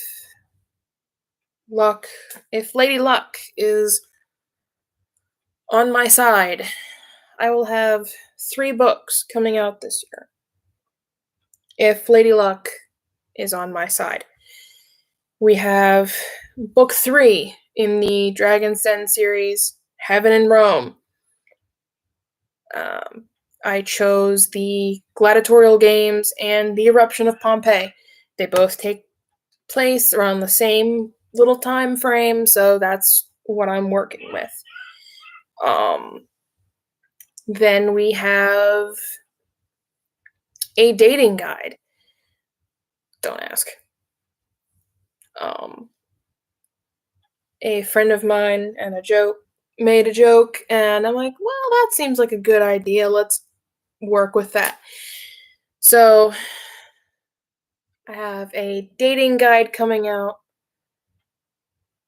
and I also have both of those books are fiction and fantasy. I do have a nonfiction book coming out this year called Humanity, Decency versus Hatred.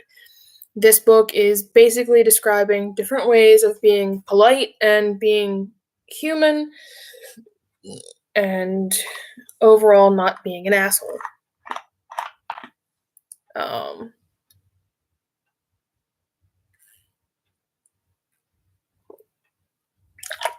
So that is something to look forward to.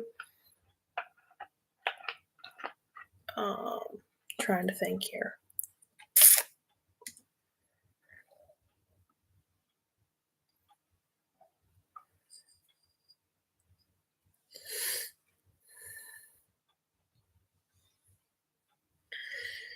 Trying to think.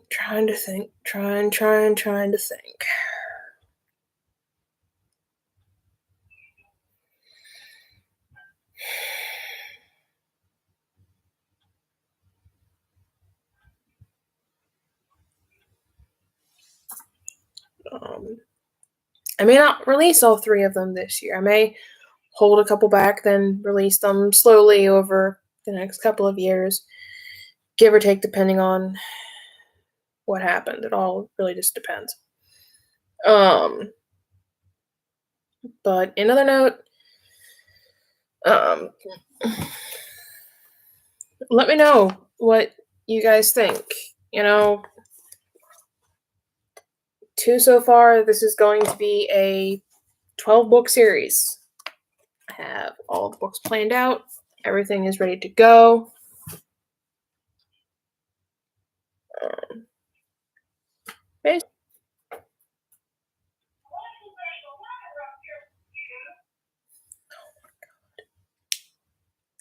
Give me a moment.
Good grief.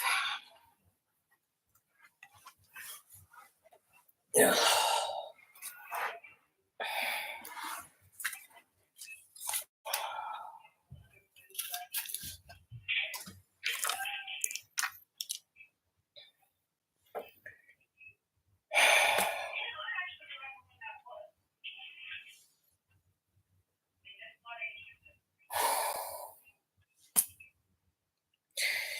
Something that has no participant at this point, it has nothing to do with me, really pisses me off, but that's okay. They called me up there for nothing.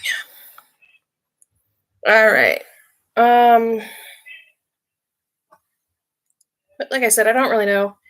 I want to get them published this year, but with this going on, I don't know. We'll see what happens, guys.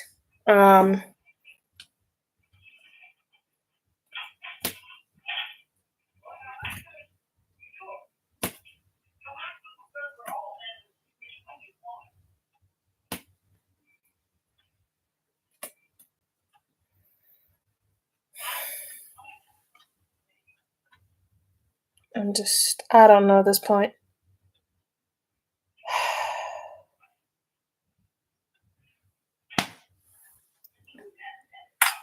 But I hope that, you know, even if you don't like vampires and dragons, you know, hey, that is what it is. There's nothing I can do. That's what I write. As I had said earlier in the stream, I prefer fiction and fantasy to reality because it helps me escape this hell. So I'm going to end it there, and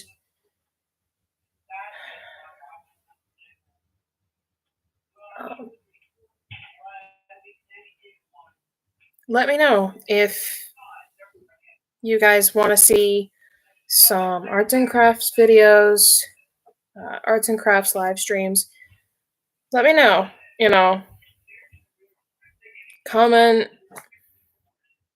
let me know, because I really don't know what else to do aside from gameplay.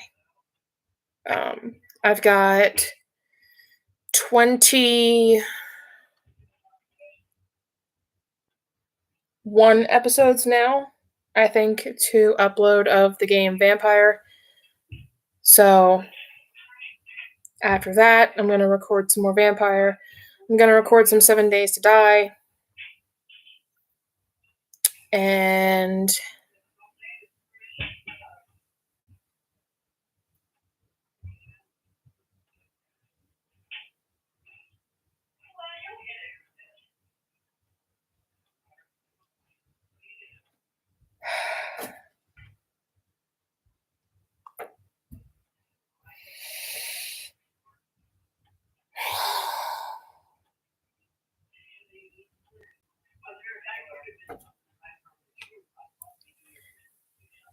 anyhow, I'm going to go do some stuff for me and deal with these assholes.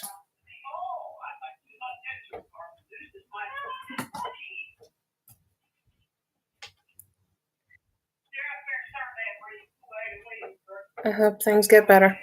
I really do. Anyhow, goodbye, my dragons. I hope you all have a beautiful and brilliant day.